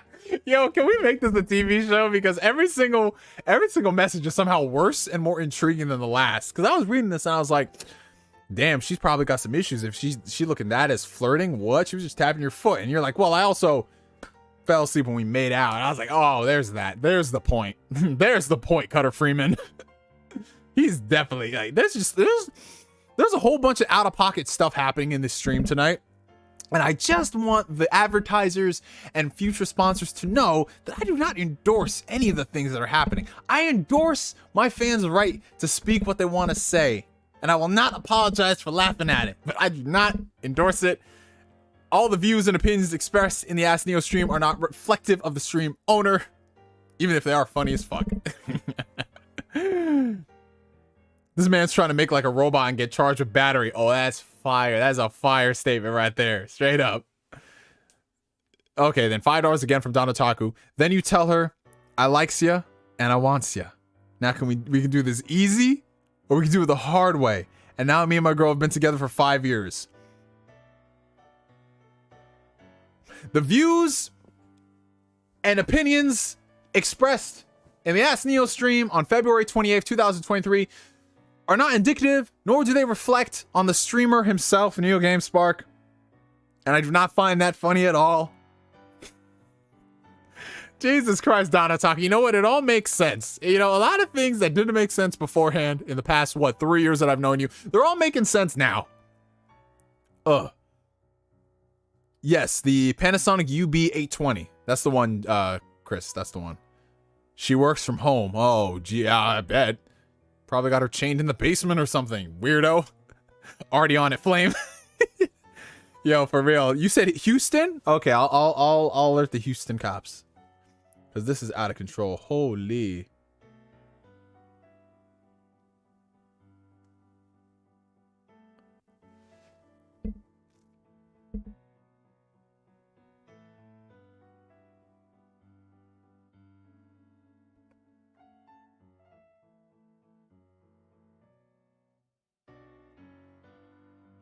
I can either confirm or deny without director's consent. This is insane, bro. This is fucking insane. Is this Charlie Brown music? No, it's Persona music. Yeah, it's a very good price, Chris. Trust me. If you have a great TV. Wait, what TV do you have, Chris? What TV do you have? Hold on. Before I tell you to go buy expensive player, what 4K TV do you have? Because that you got to have a good TV. Because not having a good 4K TV and buying a great 4K player is kind of like putting a Pinto in a Ferrari. A Pinto engine in a Ferrari. That's literally what it feels like.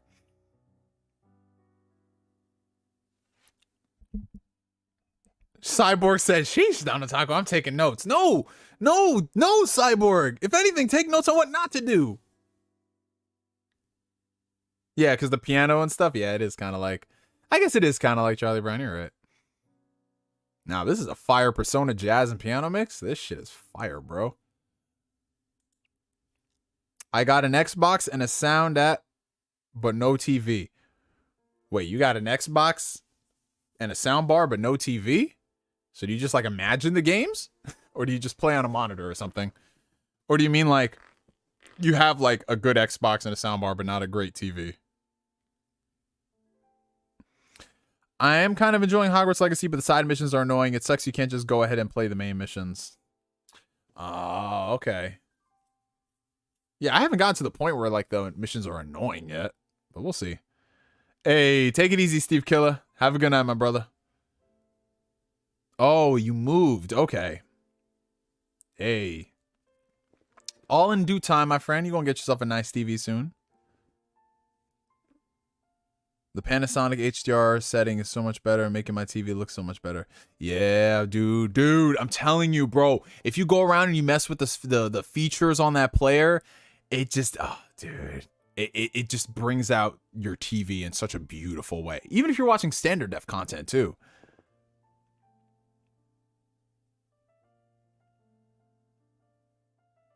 Samsung 55-inch TU 7100 HD. Let me look that TV up.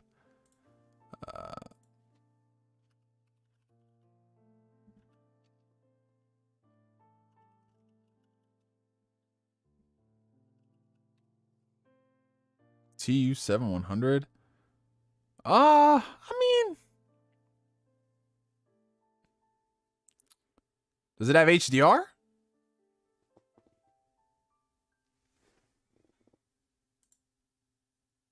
All right, it's got HDR at least. I mean, yeah, just make sure your settings are on point. I will say at some point though, definitely upgrade to you know, like a nice LG or you know, like a nice OLED model will be cool. Because then you'll be like, holy fuck, bro.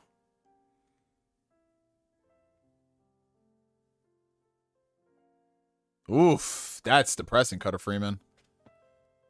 Yeah, now honestly, like the only friends with benefits that I've ever had have been like good coworkers and people who I could actually hang out with. You know what I'm saying? It wasn't just like purely sex and then I hate you afterwards. You know what I'm saying? Like, yeah, nah.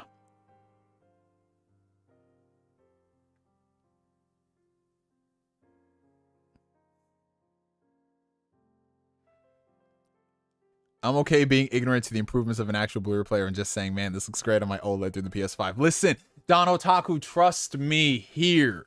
Trust me. This isn't like your weird distaste for The Witcher. If you get a dedicated player and you hook that up to the OLED, your mind is going to be blown, bro. I'm telling you. Hey, that'd be a good investment right there, Chris. Nah, I mean, hey, listen, you gave it the honest Cutter Freeman approach, man. And you know what? That's growth. Because it was sucking the life out of you, bro. And you only want one thing sucked out of you, boss. But yeah, I just looked at the clock, you guys. We have been going on for damn near 3 freaking hours, dude. Holy shit.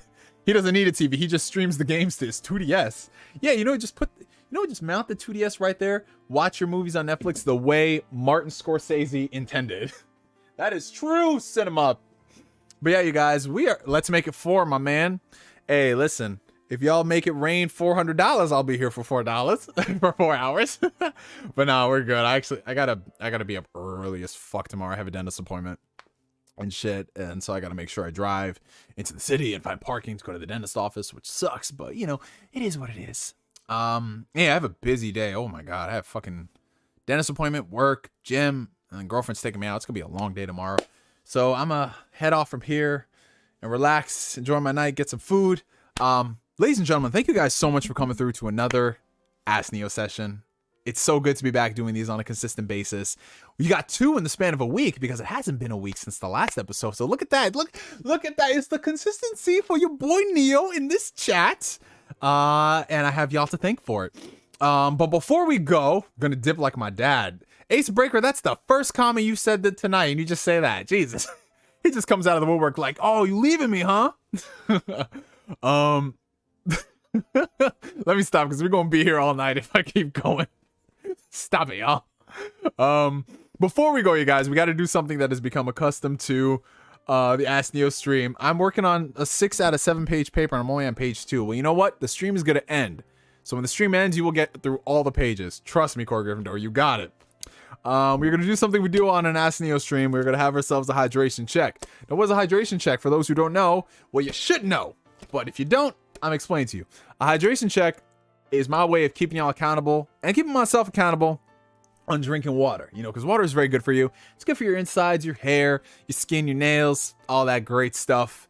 So grab your favorite H2O beverage of choice. Now, I am cursing myself because I'm drinking a fresh, never opened bottle of vintage seltzer, which is just going to be a whole bunch of TV static, but I love vintage seltzer. It's great. You can grab anything you want, from sparkling water to maybe not distilled water, tap water if you must. I mean, there are some people in the chat, you know, one of our homies, Flame, he does take a very healthy heaping serving of toilet water from time to time, which I heard is very good because he uses special cleaners in there and shit. I don't know how that's great for his insides, but I don't want to judge what the people in Florida do because they have made it this far without anyone else in the world's help. They're doing pretty good. You got some Poland spring water. Great. Flame drinks it with a silly straw. There you go. Currently doing my lab reports. Look at you, Naruto ST. Good to see you, bro. Someone's drinking moonshine. And then somebody says that they got the rubbing alcohol. Jesus. Well, you know what? Maybe after the comments you said about how you got your girl in the first place, you need to chug some of that. I do not endorse him actually doing that for any future sponsors who are watching. It's just jokes, people. Just jokes. But yeah, so grab your favorite H2O beverage of choice, and on the count of 3, 1, 2, 3, hydration.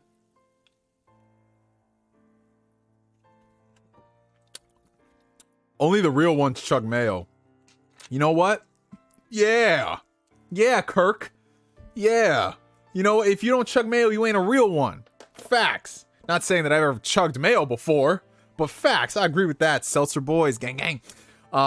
But yeah, you guys, before you go, make sure y'all hit that like button. It helps out the channel tremendously. I haven't even looked at the analytics for tonight. What's it called? We're at 69 likes. Nice. That is awesome. We have 6 new members, courtesy of the homie Jason. So thank you so much for that. And yeah, you guys, until the next stream, until I see y'all again, have a fantastic rest of your week. A great morning, a great afternoon. Get a lot of gaming in, get a lot of reading in. Personal development, work on yourself, work on your hobbies, have fun with your loved ones, take a chill day, remember to breathe, eat a lot of great food, have a lot of great sex. We have a last minute $2 super chat coming in from Don Otaku. H3O is the sequel to H2O, peroxide, baby. That might be the last we hear of Don Otaku. But until that fateful day, until we see that, thank you guys so much for coming through. Thank you so much to all the mods, and thank you guys just so much for being yourself. Like, I didn't even notice we were approaching 3 hours of a stream. That's crazy. That is almost as long as the movie Babylon, which I may or may not watch by the time we get back to the next Ask Neo stream. But from me to you for now, my name is NGS signing out, and like always, I will catch you guys later. Peace out, y'all. Have a good one.